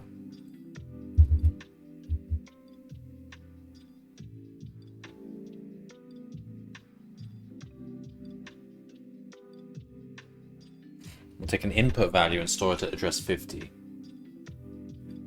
Oh, I don't really get how this input-output thing works, so maybe we should read on.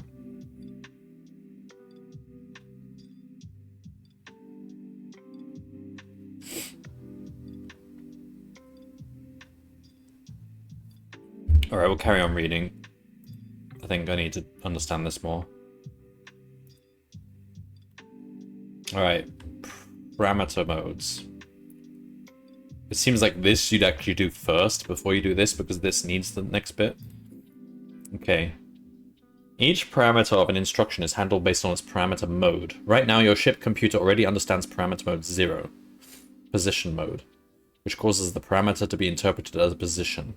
If the parameter is 50,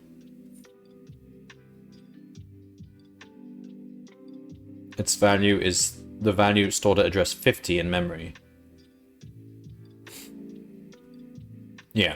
Okay. Now your ship computer will also need to handle parameters in mode 1. Immediate mode. In immediate mode, a parameter is interpreted as a value.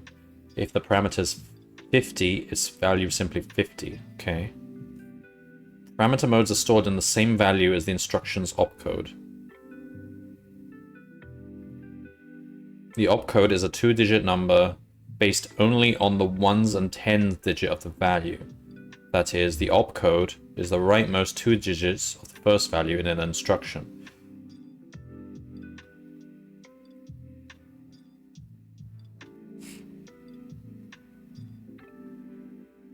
Parameter modes are single digits.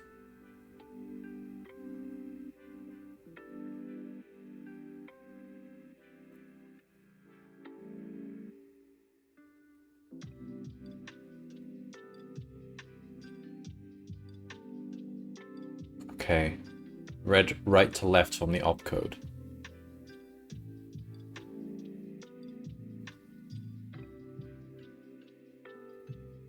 You're done with day 4? Well done. Yeah, I think day 4 is not too hard. There's just one piece of logic that's a bit tricky, but the rest is pretty straightforward.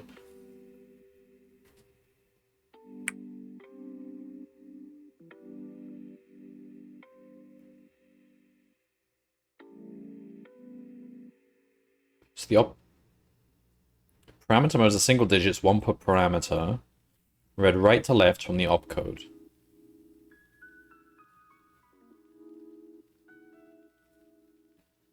Oh, I see.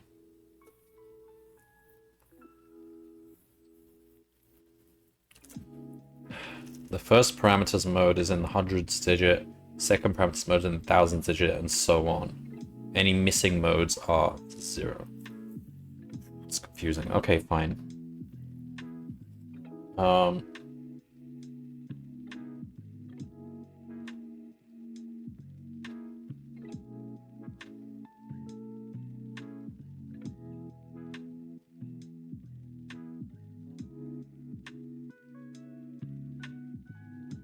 The first instruction is a multiply instruction.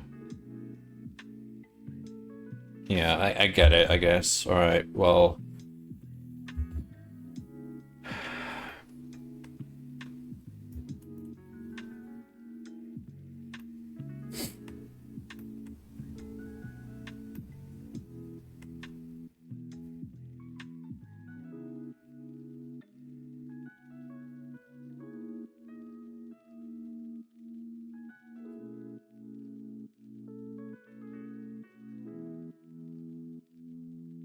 Parameters that an instruction writes to will never be in immediate mode.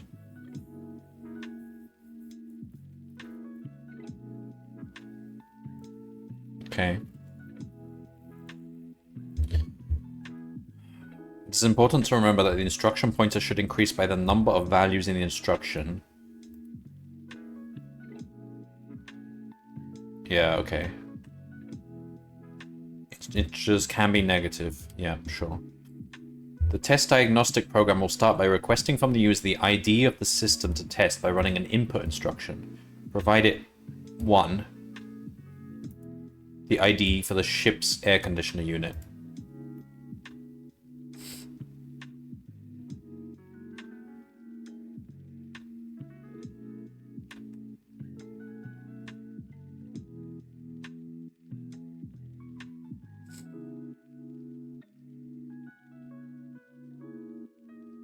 Oh man, this is getting confusing. I still don't get this input-output thing.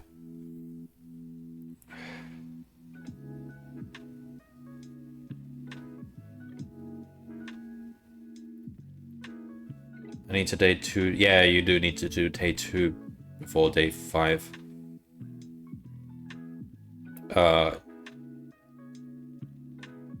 Because you're building on the same code you wrote for day 2.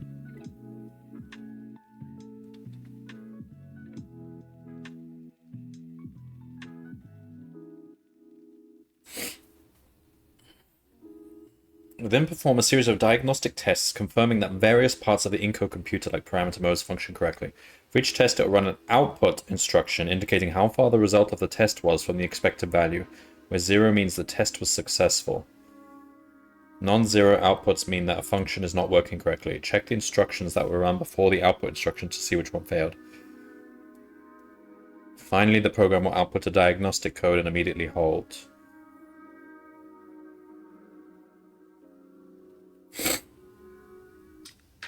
I'm so confused.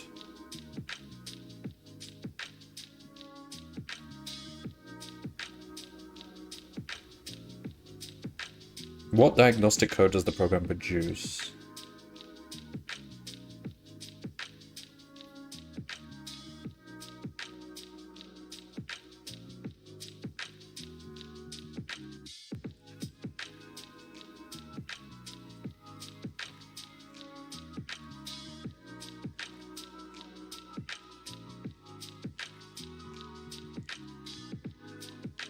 All right, so the first, okay, so we give it input, which is 1. I see. And we wait for it to give an output. It will give us 2 outputs, essentially. First, it will give it the result of the test. And then the second output will be a diagnostic code. And then it will halt. What we want to give right now is the second one. Fine.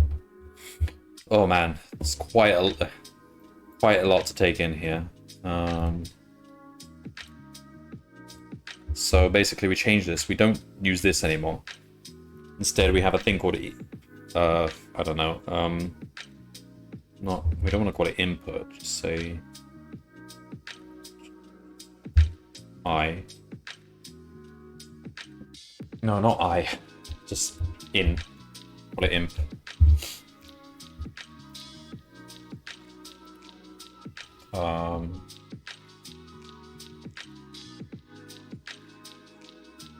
So make a copy here. We don't change any of the parameters to begin with.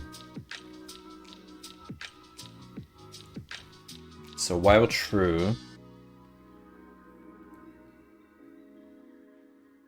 so this is kind of modified now.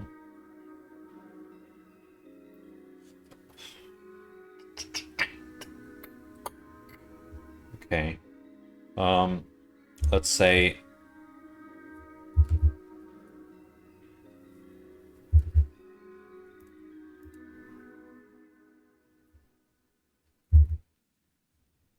so now we've got opcode and something else combined into one thing. So we need to unpack the modes.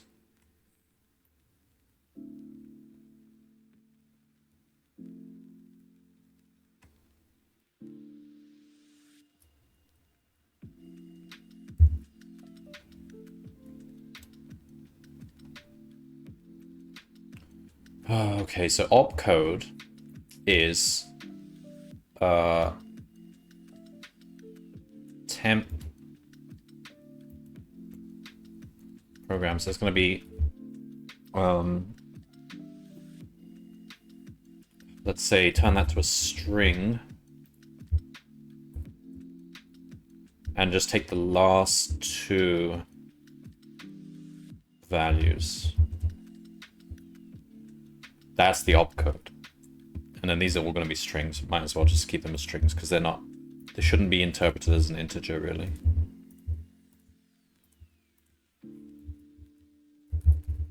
Just put some placeholders here for should we put 99 at the end? Just put them in order now.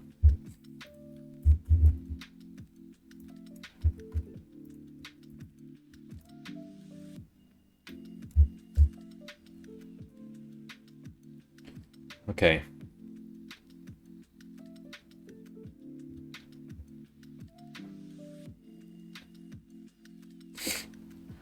Okay, so the opcode is that. All right. The modes is going to be string. So it's going to be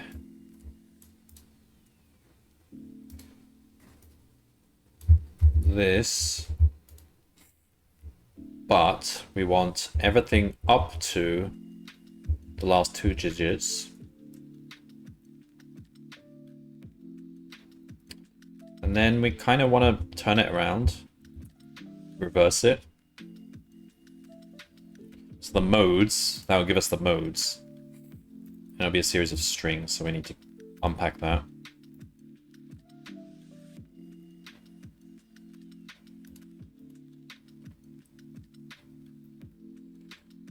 Okay, and then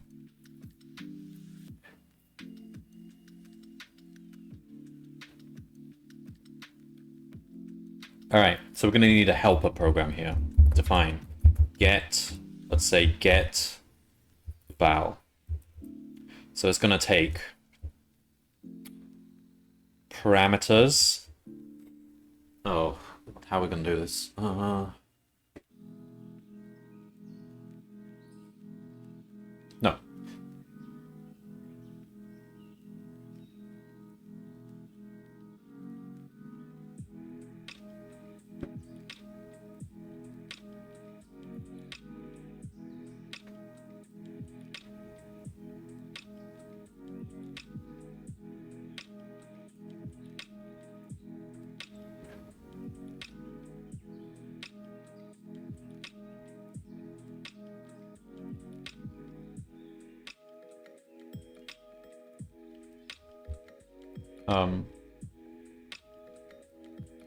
We should probably add some zeros to the end of this, just to make sure it's not, we don't get an out of bounds thing. So in the worst case,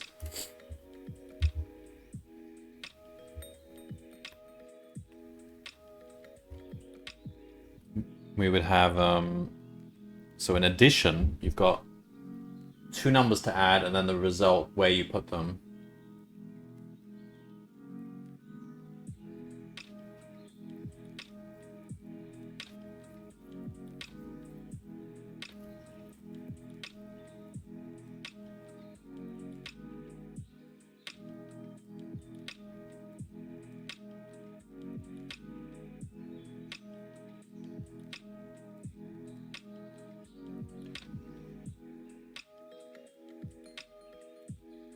The most number of modes you would ever have is 2, right?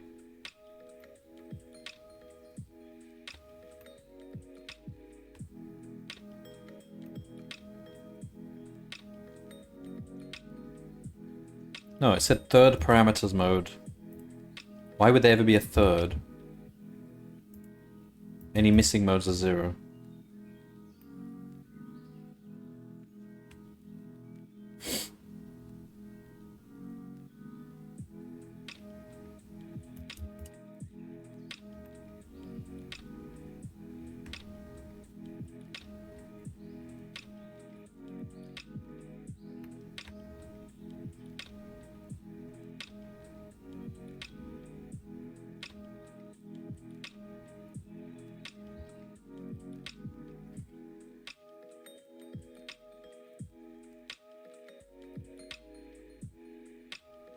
I think we would only ever need 2 at most. So I'll just assume that. But it will crash if it doesn't, and then we'll know. So let's just add 0, 0. So that we don't go out of bounds. Alright, so get value takes a num, let's say, and mode, which is going to be 0, 1, and it's just telling us if mode is 0, then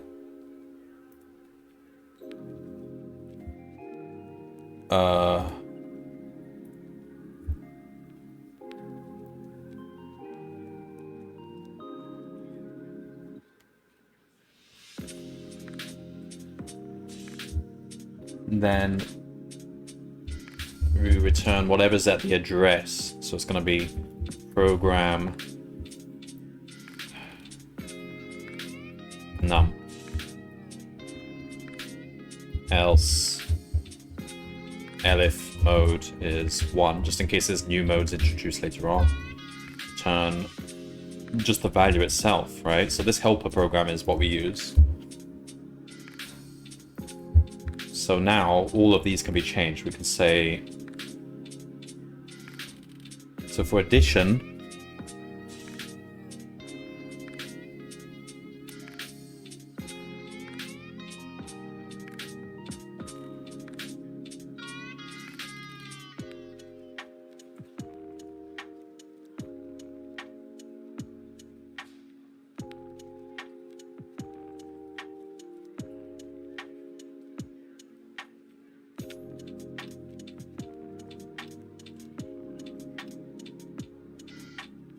alright, I'm just going to call it program from now on.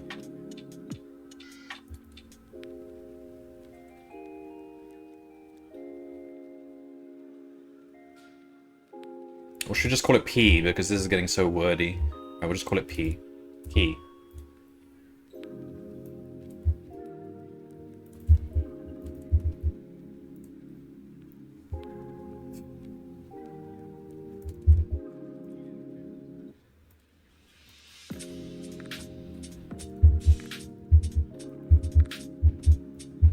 Look how much cleaner that is now. Huh.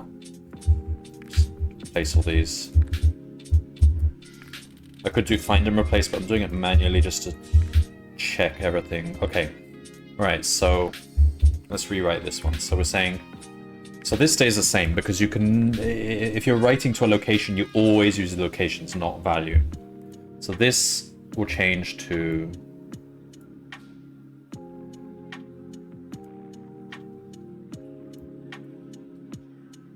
get val. So we take whatever we see in IP plus 1 and couple it with the mode. And the mode is going to be modes 0. And then we do the same here. We do plus 2 and take modes 1. So we take the next mode along. And so it could be by reference, it could be by value, but the get value will decide that. Okay, it's a bit confusing, but so here it's similar, but we stop leaving spaces after my, oh, for goodness sake, it's just the line's too long if I do that. All right, so here it's pretty much the same, but we multiply. All right, so those are similar to what we had before. Now for 3, let's have a look.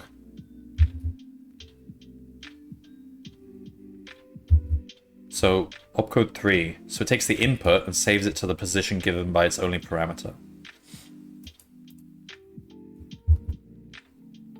All right, so we say, so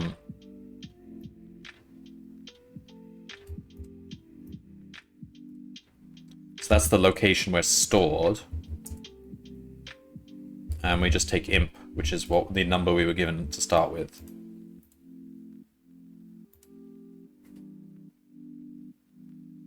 Okay. Opcode 4 outputs the value of its only parameter.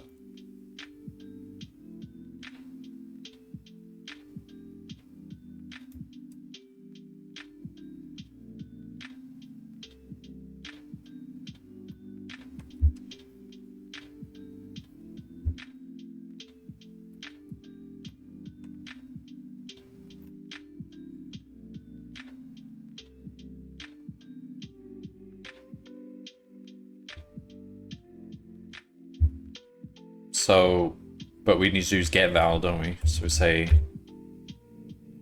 so we're going to yield, because we can output multiple times. Yield get val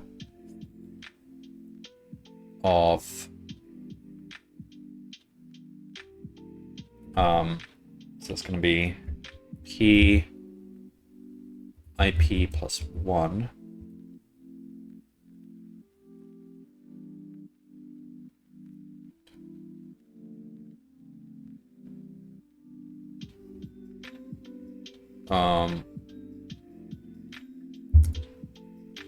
With modes 0.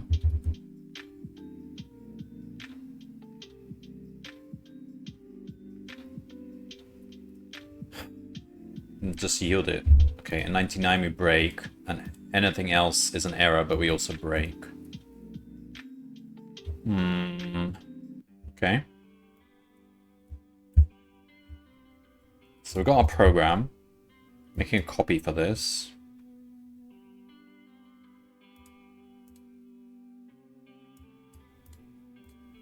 So for part 1, what are we doing? So we provide 1. So we run this with, we provide the number 1 as the input. So we do for x in So we get two numbers here. We should get two numbers. So we get result in X. Let's see what happens.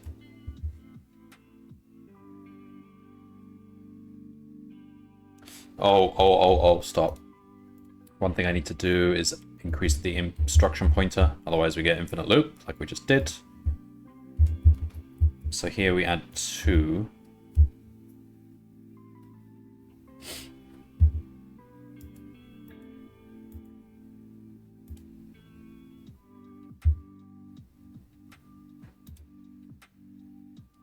So we just add 2 in these cases, don't we? There's only one parameter.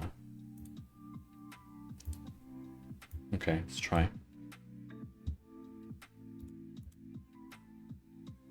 For X and get result, I'll give an input.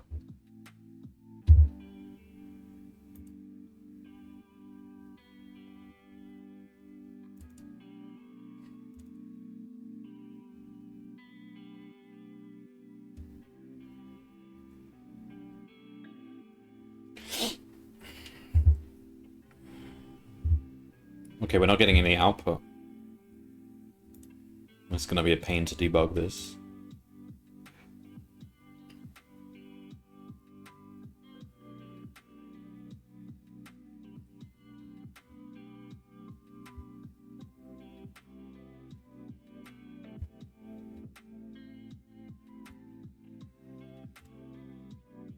So that's the program there.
Do we need a return statement here? Because it's a yielding program, so I guess we just do that. I don't know. No, that doesn't change anything. Oh dear. Okay, should we try the example? Because this is complicated, so...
Uh,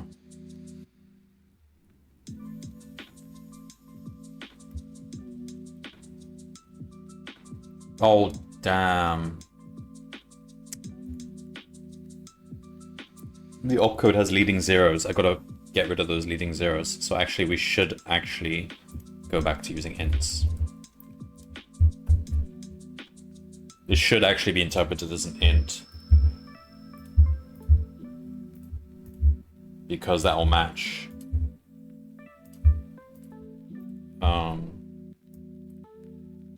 Okay. Print x 0. So what are the zeros? The zeros mean successful test. So we got successful tests for all of these, and then we got a diagnostic. So hopefully this is correct then.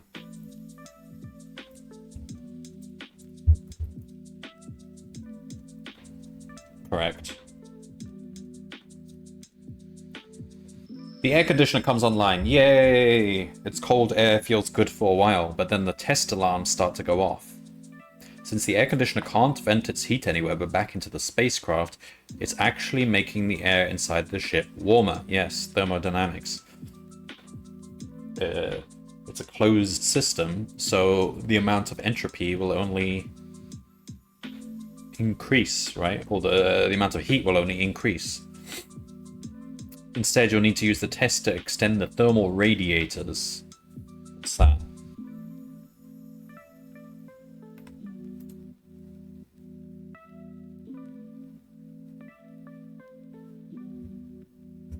Okay, it's stuff that's used in spacecraft. Fortunately, the diagnostic program is already equipped for this. Unfortunately, your encode computer is not. Oh no. Four more commands. Wonderful. Okay.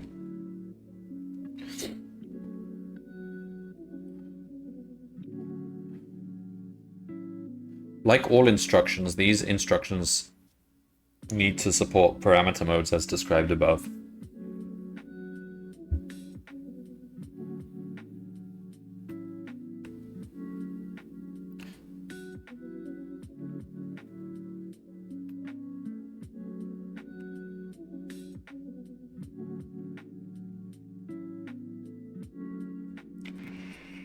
Okay. It's getting complicated now. As if it wasn't complicated already.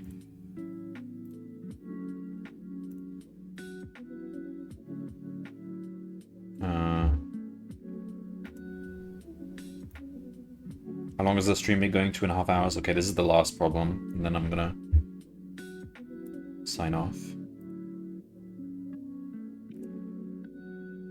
Alright, well, let's start by coding in these opcodes. Okay, support parameter modes as before. If the instruction modifies the instruction pointer,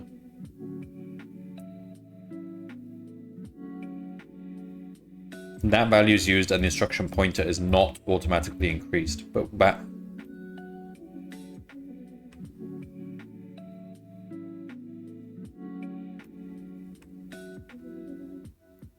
where's the instruction pointer?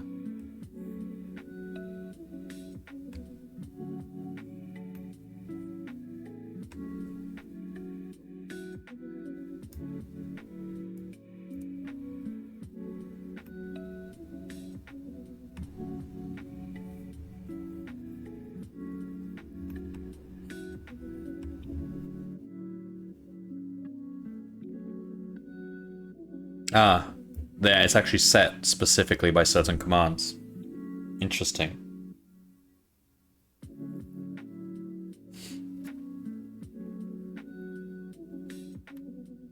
Okay. Is that all? If we just put those in, will it just work? It doesn't look like we have to do anything else. And we run it using input 5.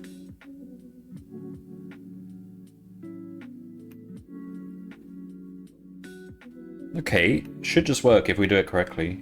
It's nothing, doesn't seem to be too bad then. So, let's modify the original program. Alright, so if it's 5, so 5, jump if true. If the first parameter is non-zero,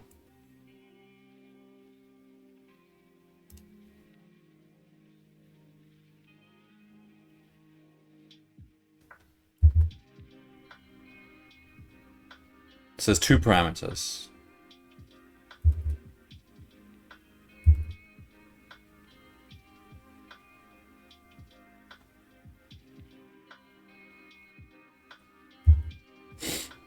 So we basically do if, so the first parameter is non-zero, so you want if get val IP plus 1 modes 0,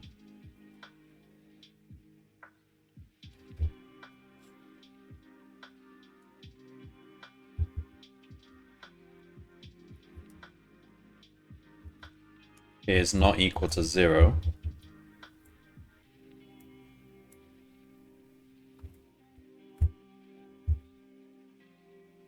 then the instruction pointer, so we say IP equals, so it's going to be get val of this is 2 modes 1.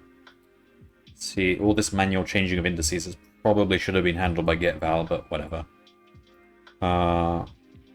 So we need an else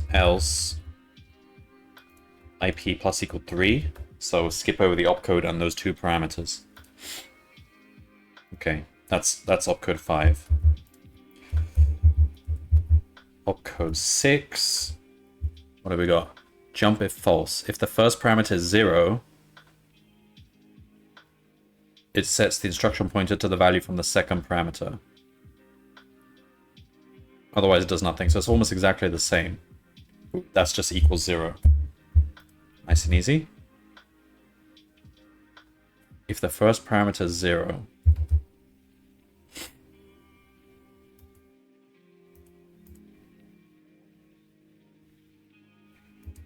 yeah, that's it for 6. Okay, 7. Less than. If the first parameter is less than the second parameter, it stores 1 in the position given by the third parameter. Otherwise, it stores 0. Okay.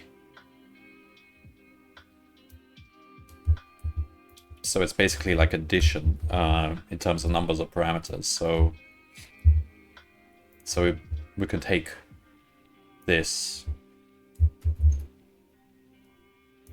and say, so whatever we store in the third parameter is going to be a 1 if, so we're going to have get val, first parameter is less than the second parameter. It's going to be less than get val once 1 else 0. So we set it to 1 if it's less than, otherwise 0.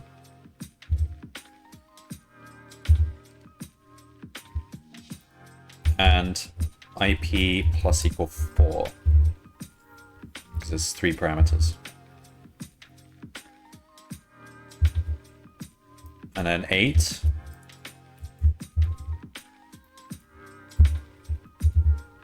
Equals. So it's the same as this, except 1 if get value is equal to that, else 0. And then plus equal 4. Okay, that didn't seem too bad. So if we try running that same program on test 1, I think we will get the same result because it's not using those new commands. Hope so. Good. Okay. So part 1, you just do 1. And it doesn't matter that the program is modified. Okay. And then we want to run this on test 5. Is that right? We get that. Is that it? Nice easy part 2, please. Hopefully. Are we getting what we're expecting? We should only get the diagnostic code. Indeed, we only get the diagnostic code, so that's a good sign. Yeah, that was a nice, easy part 2. They could have... It seems like they were setting up for something more complex with all this parameter stuff. And all this outputting of diagnostic numbers. I reckon they're going to reuse this code for a later part, a later day. Because why else would they introduce all this diagnostic stuff? Like, why are they outputting all these test values if we're not actually using them? We'll see. And with that, I think we'll stop there then.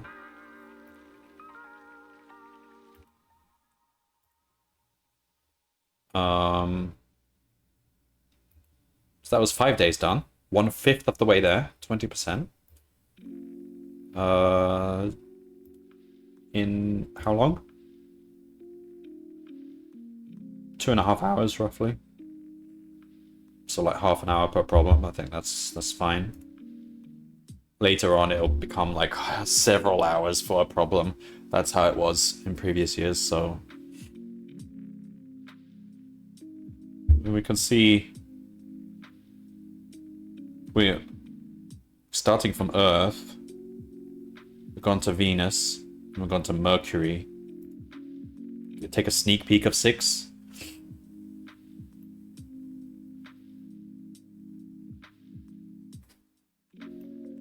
Oh, it's a graph problem.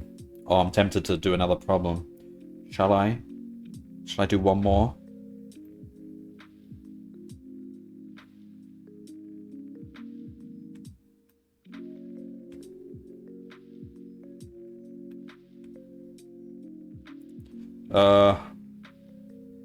Yeah, go on. Let's do one more. Alright, moving on to 6.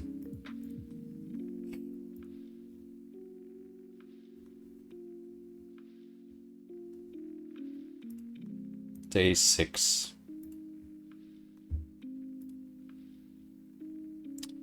Warbro War. I don't know if you're still doing these problems, but day 6 is one that you don't need any prior to have done anything prior to, so you might prefer to do day 6 instead of day 5 if you're still doing them, because yeah, day 5 you need to build on day 2 and it takes a while. Okay, so what have we got here? Oops.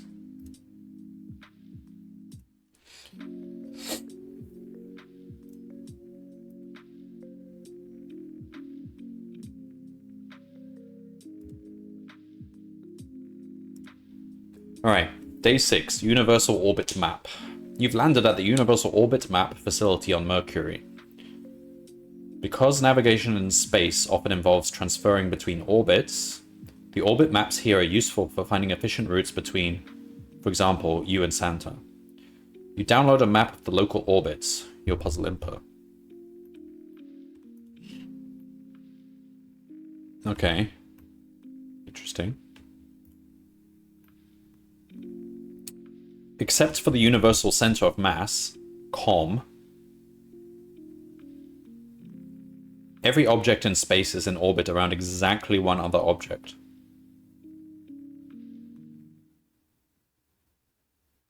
An orbit looks roughly like this. Huh. Okay. So this says BBB is orbiting around AAA. In this diagram, the object BBB is in orbit around AAA.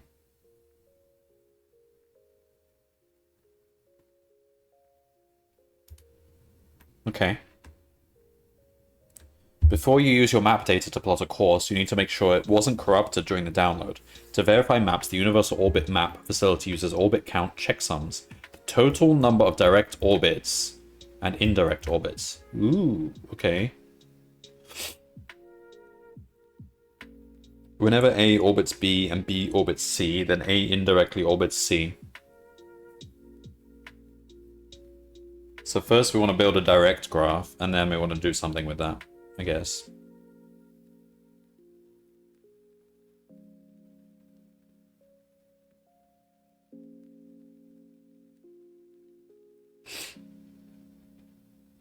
Okay. So yeah, we want to make a direct graph. That's easy enough. And then probably want to use a recursion to count all the indirect.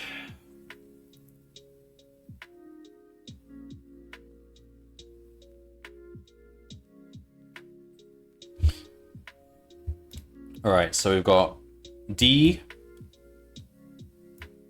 orbits C, and also indirectly orbits B and com. So basically you want to recursively call orbits to get... Yeah, we can do this. Com orbits nothing. Okay.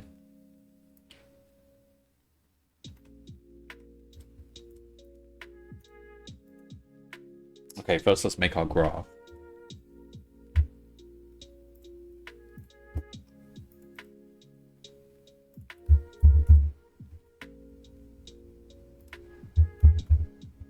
Go.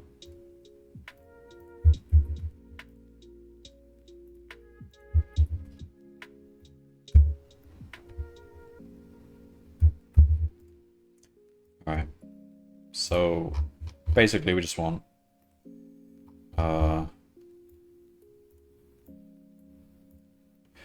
just copy some code from before. Let's say like this. So for the input, we basically got two values. It's going to be string A and string B. So it's going to be string. So it's going to be A and B equals. So we want. It's going to be f.readline.split on the open bracket symbol. It's a weird one. Programmers don't like to see an open bracket without a closed bracket, but that's what we're using apparently. It's a closed bracket. Whoops. So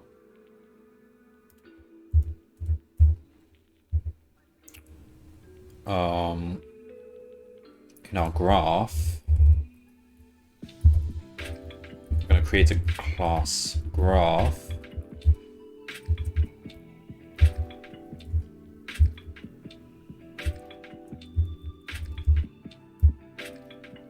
Self.edges equals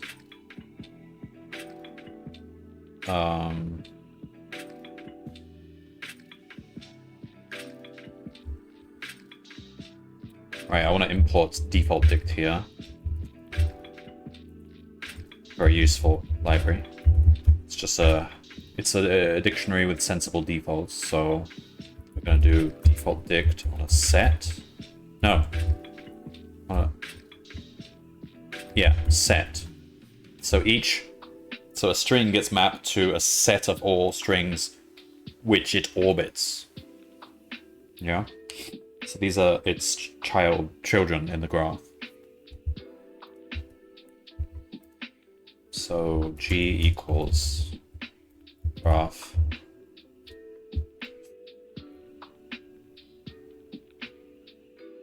All right.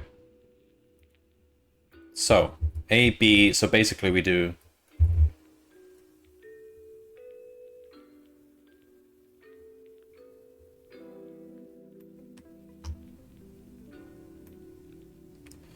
B orbits A, essentially. So we're saying G dot edges B dot add A. So we're saying in this hash map, whether B exists or not already in this hash map, we're adding A to its set. So to start off with, it'll just be an empty set by default, and that's what default dict uses. So now we've got our graph.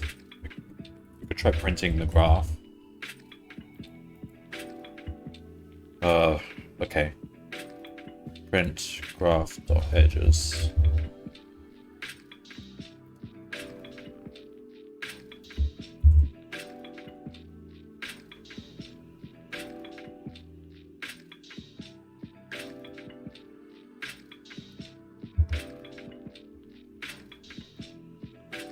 Of course, I didn't do for line in f dot read lines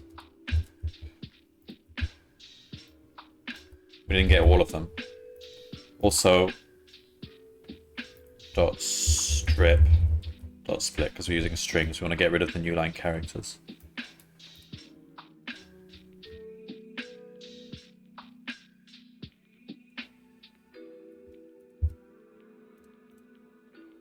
There we go. It's mostly singletons.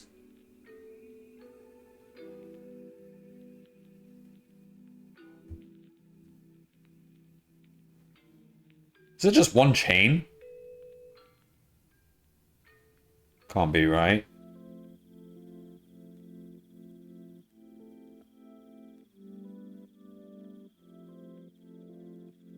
Oh no, that's correct. That's correct. Each entity only orbits one thing.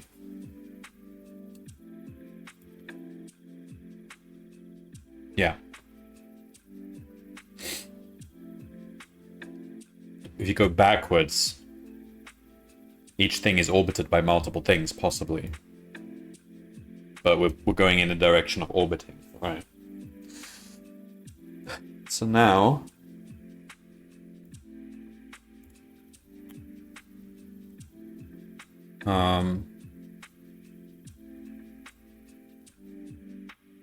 what? We want a method to get all descendants. So for graph, define get descendants for a given object. So this means get all the children and the children's children and the children's children and so on. So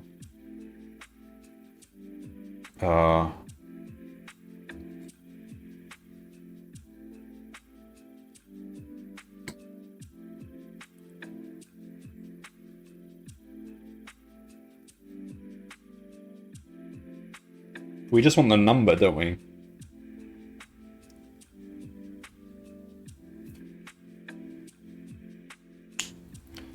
And we've only got one child, but let's pretend we have multiple children just in case. I don't know. Make it generic. So total equals 0 for child in self.edges s. So these are each of its children.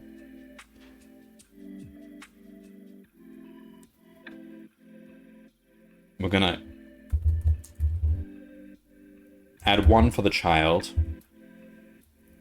and then we're going to add the recursive call. So it's going to be self.get descendants of the child. So we add 1 for the child and get all the descendants of the child and add 1 for each of them as well. And return total. So running this on each thing is probably like quadratic or cubic or something, but it seems.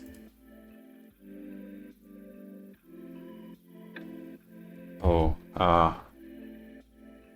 we might need memorization here if it's cubic. Hang on, so it's going to be.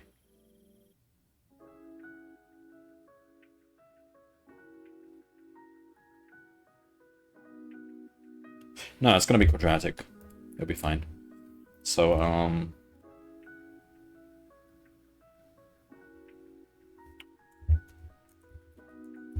okay, so result equals 0. So for just like, I don't know, x in g.edges.keys. So that's basically all the possible things.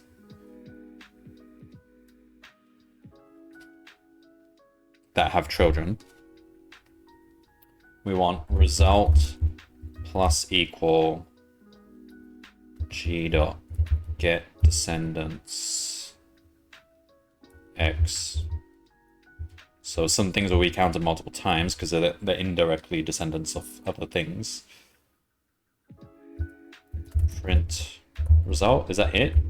So they asked for the total number of direct and indirect orbits.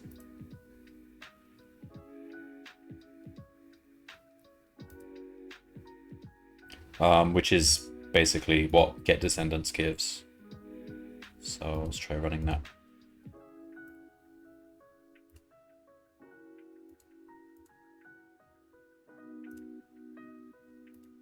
Okay, edges.keys. Dictionary change size during iteration. What? Does this change anything? Ah, because it's looking up something which might not...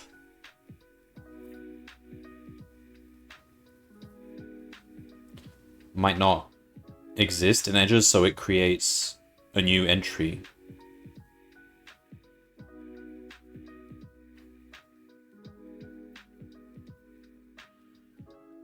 Interesting. Okay, fine. Let's just create a list of all... Oh, are these planets? Let me use the right terminology here. No, they're just objects. Okay.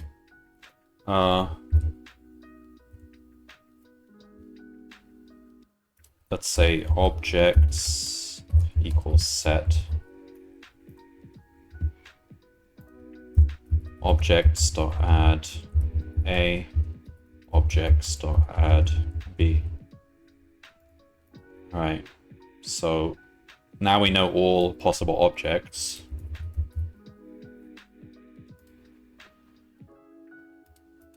Shouldn't matter if the graph modifies on the fly because of the default dict. 268504.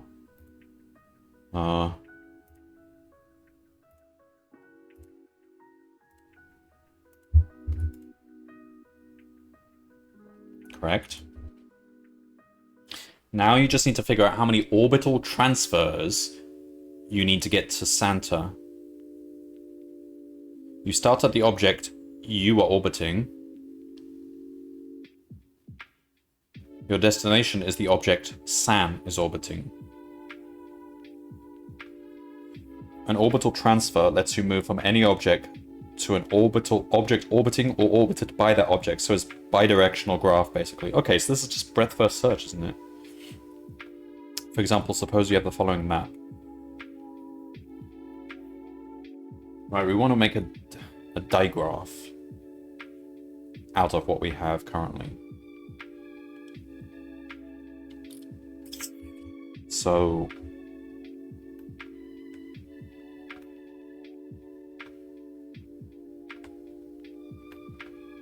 yeah.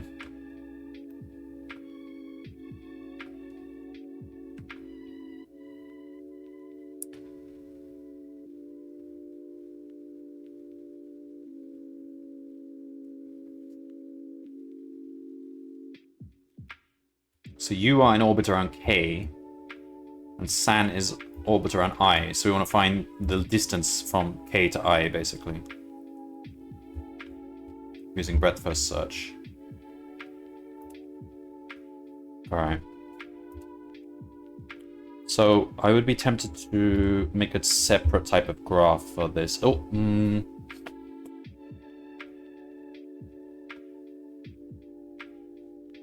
no. We can do this all in one. So we can say we have a thing called orbit, which is a one-way directional thing. This is what we use for part one. And then we have a thing called edges, which is just a set of edges going. It doesn't matter which way around you orbiting. And that's also a default text set. So when we add our things, we have to distinguish orbit and edges. So basically, we can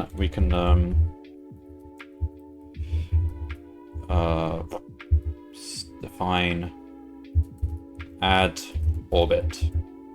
So we're saying x orbits y.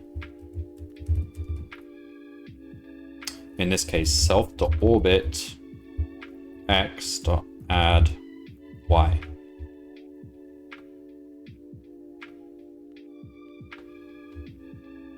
Okay. Self.edges x.add y. But the point of edges is bidirectional. So self.edges y.add x. So we're still able to get descendants because we've stored the directional graph in orbit. But edges gives us like a generic undirected graph. So here we can just do g dot add orbit b orbits a. And as before, we can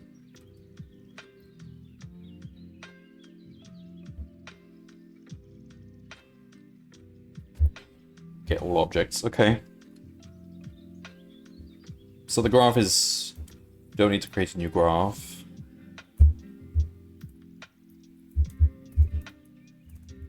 Part 2.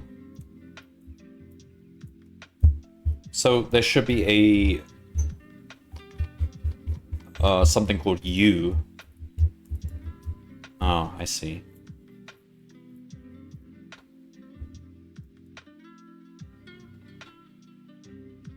Okay.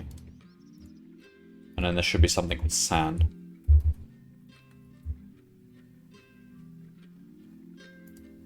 All right.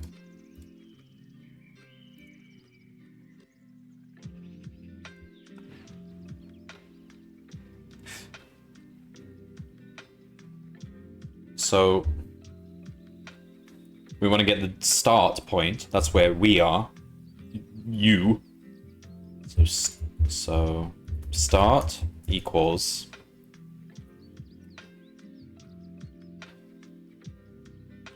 so it's going to be graph dot get graph dot orbit graph dot, let's call it orbits because it's like it's technically plural even though it's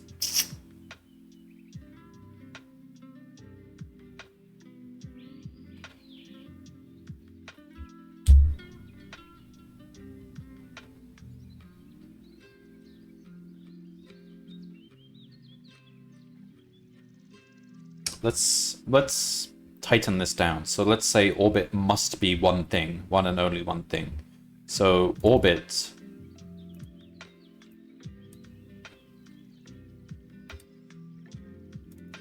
is not a set. It can be a string, I guess. Either the thing it orbits or the empty string. So here, orbit of x equals y. And if we don't do this, then if we ever call self.orbits x, we'll get an empty string.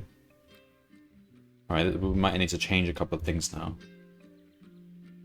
So we don't need this. We just say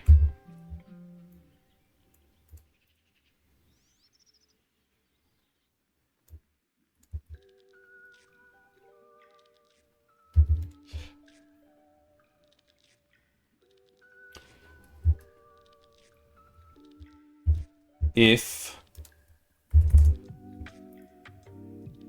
it orbits something. If it doesn't, it's going to be 0. So if it orbits something, then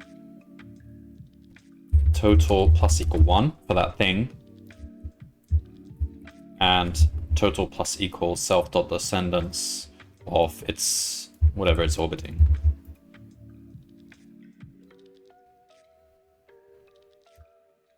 That's kind of safer because we're not using lists of children anymore. It's just you can only orbit one thing.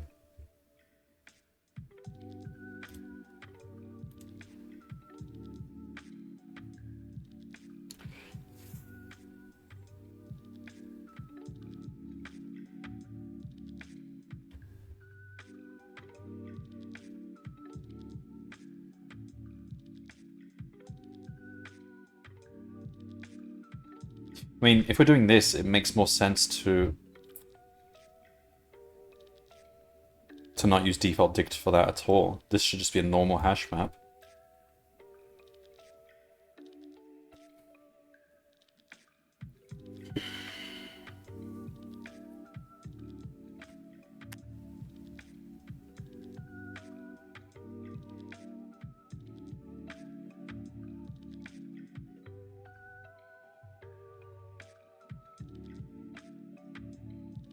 Yeah.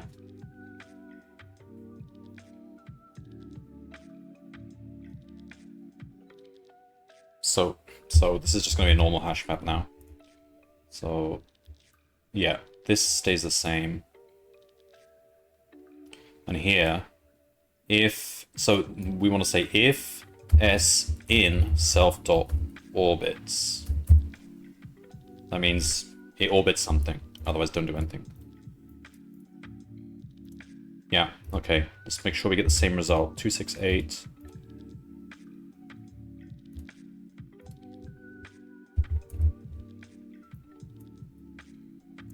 Okay, all right. Part 2.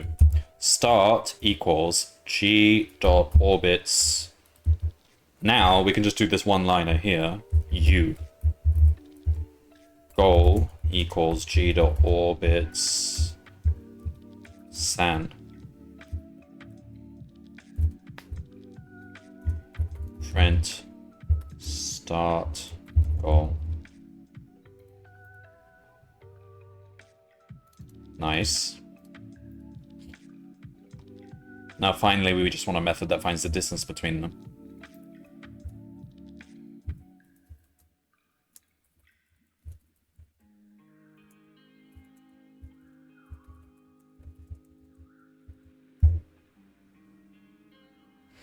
Alright, so this is just breadth first search. So we're gonna do, I mean, it can just be depth first search because there's no cycles. So if we find a path, we're done.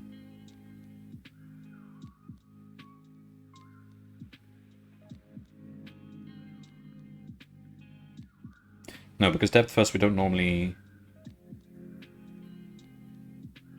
Yeah, depth first. Alright, so we need a queue, which is going to be just a list. We need a dist function, which is just going to be a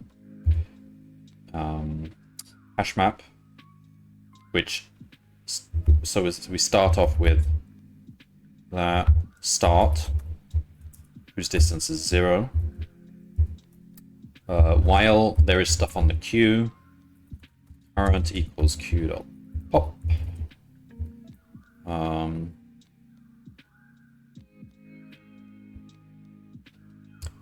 And then we just say for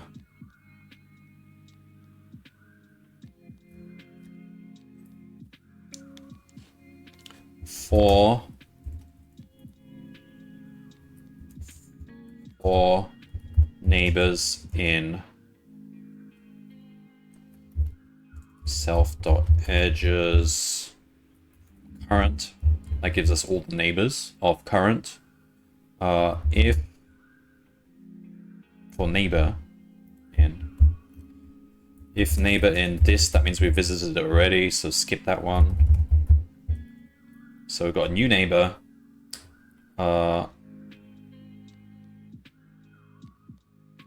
If neighbor is goal, we simply return dist of current plus 1. That's the distance to goal. It's whatever it was to get to current and then add 1.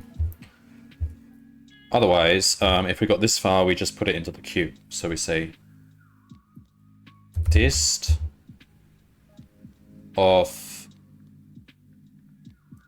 neighbor equals dist of current. It's 1 queue dot end neighbor. So we just do that until the queue is empty. If the queue does get empty, that means they're not connected. So technically it's infinite distance. I don't know. If that happens, then just print error. No. Not connected. Shouldn't happen. Alright, so part 2 should just return that, right? Let's see. Print start go. Oh, print graph the g dot get dist start goal 409. I feel like that might just be right.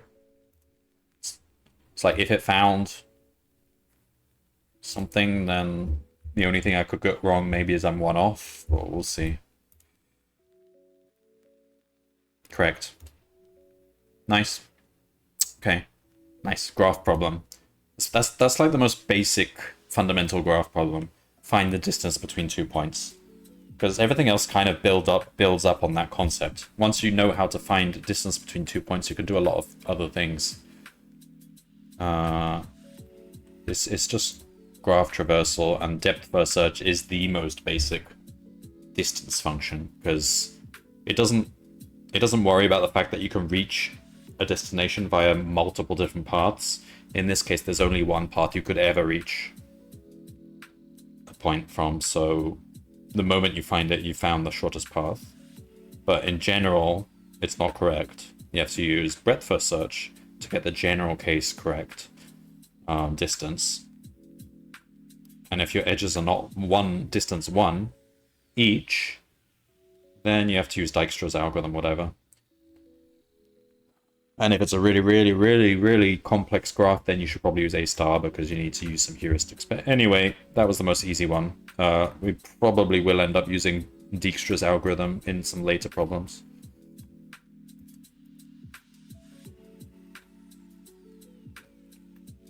Okay.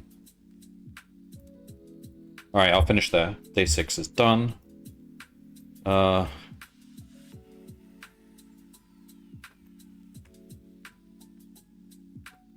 Orbit.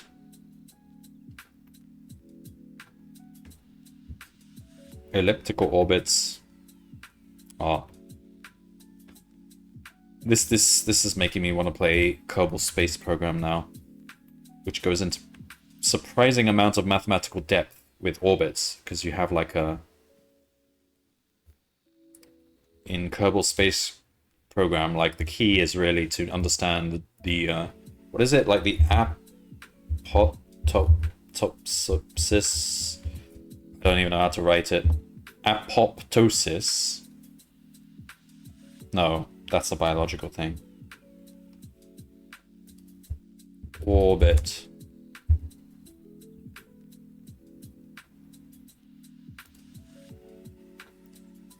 Apophis? No, that's a planet. Or a sun or something. Orbit. Kerbal Space Program terms. I'm sure they'll have them. Terminology. Here we are. Apoapsis and periapsis. I was way off. Okay. Like, periapsis is your closest point to where you're orbiting, and apoapsis is your furthest point. And in Kerbal Space Program, the game, you kind of... If you want to get close to a point, you have to decrease your periapsis. And if you want to break out of orbit, you want to increase your apoapsis. Because if you decrease your periapsis, then when you reach your periapsis, you're going to be within, like, the capture gravity, and then when gravity will take over, and then you'll just fall. I think. I might be talking complete trash. I don't know. I can't remember how to play that game. And if you're trying to break out of orbit, then you want to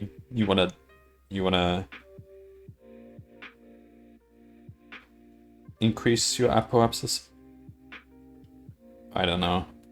Oh, it probably says right here.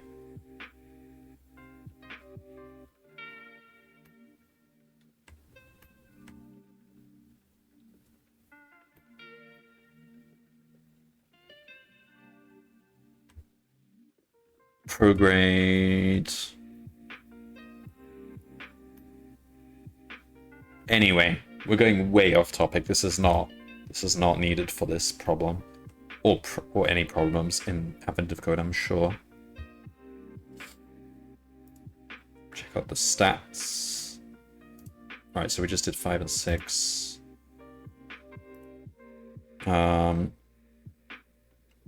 Catching up to my colleagues here. I'm guessing Patagonia did these problems a long time ago and just never finished. Umara, if you're watching, you need to catch up as well. Because 2019 I've started now.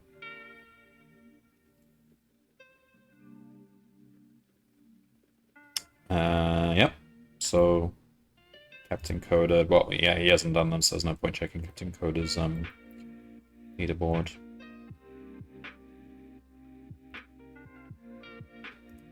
Let's have a look at these times. 6, 4 minutes, yeah, whatever. 5, it was the harder one. This one took people 22 minutes in the worst case in the top 100. That sounds about right. 6, like half the time. 6 is, I'm surprised it even took them as long as that. But then again, this was a few years ago. Not many people knew about Advent of Code compared to now. I think if you did this now, it'd be much faster because there's way more people doing it. I think if I wasn't streaming this, I could actually beat that time. Yeah, if I'm just not worrying about writing good variable names and all that stuff, it's just breadth first search, which you can have pre-prepared. I'll just copy and paste in my pre-prepared depth first search code because that's just paste it in. I think I could probably beat that. Paste in my pre-prepared graph code. Yeah.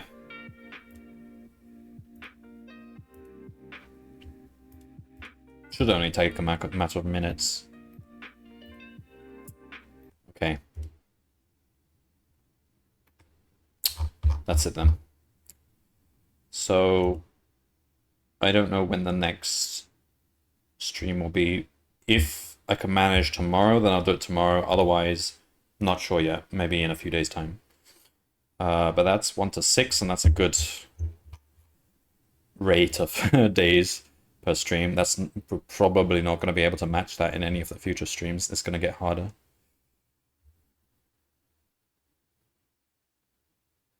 But yeah, I hope anyone who watches this found it instructional. I got some positive feedback from, like, a lot of people found my 2023 videos on YouTube and seemed to like learning from them. So hopefully I can do the same with these videos. I mean, this is an old year, so people might not be interested in 2019 as much as they are in the newer years. But it is an archived year anyway, so some people might want to catch up. Like, you're only a true Advent of Coder if you've got all the stars. That means 450 stars. And this year, 2024 December, you can bring that up to 500. And then later on in the year, I guess I'll do 2021 to get that ticked off. What is that a map of? Should we take a sneak peek? It's a bit naughty. We shouldn't be looking at this, but... Ship at sea. Oh, it's something about marine something or other. Okay, cool. 2019 was in space, and they had lots of assembly code problems, it seems, because we already had 2 within the first 6 days. I know a lot of people don't like those assembly code problems because not only are they quite complex, but they build on previous problems. I think a lot of people like independent problems because if they're stuck on a problem they like to be able to just move on to a new problem and not worry about that. But this one you actually needed to solve 2 before 5 and so on, and there may be more later on. So I know there are a lot of people that don't like those problems. Probably more people who dislike them than there are who like them, but if you're a programmer, you've got to expose yourself to all of these kinds of things. So it's just something you have to deal with. And I was actually watching Observer Herb streaming the video game TIS 100 a few days ago. But that game is basically assembly code, the game, which I would like to play one day. But a little bit more fun than actual assembly code programming, I would hope. Bit gamified. But yeah, shout out to Eric Wastel, who made this site, and he visited my stream in one of the previous years. I can't remember. I think it might have been 2022. But yeah, I'm sure he's working hard right now on this year's Advent of Code, because it only gets more and more popular with every year. This is the new thing. Competitive coding is dying. Now people want to be less competitive, I think. And this is what this site provides. It's not as competitive. I mean, the leaderboards are there. It's only the top 100, but it's there if you want to be competitive. But I think most people are just in it because it's fun and people are discussing stuff. All the competitive sites like HackerRank, Google CodeChamp, those are both shut down. They don't have competitions anymore. Code Chefs is still up. But I feel like the scene is dying because everyone's just using it to get jobs and no one really does it as a hobby anymore, or at least the number of people doing it as a hobby are a smaller set of people and they are insanely good at it. So you feel like you can't compete. But this site is just way more fun than any of them. Everyone's kind of just explaining how they did stuff. You can find videos. Some people like to complete them in esoteric ways, like solve them in Minecraft or solve them in Factorio or in Satisfactory, or even just like, I don't know, solve it in Pokemon, because Pokemon you can do ACE, can't you? Arbitrary code executions. So all right, well, see you next time. Happy Advent of Coding.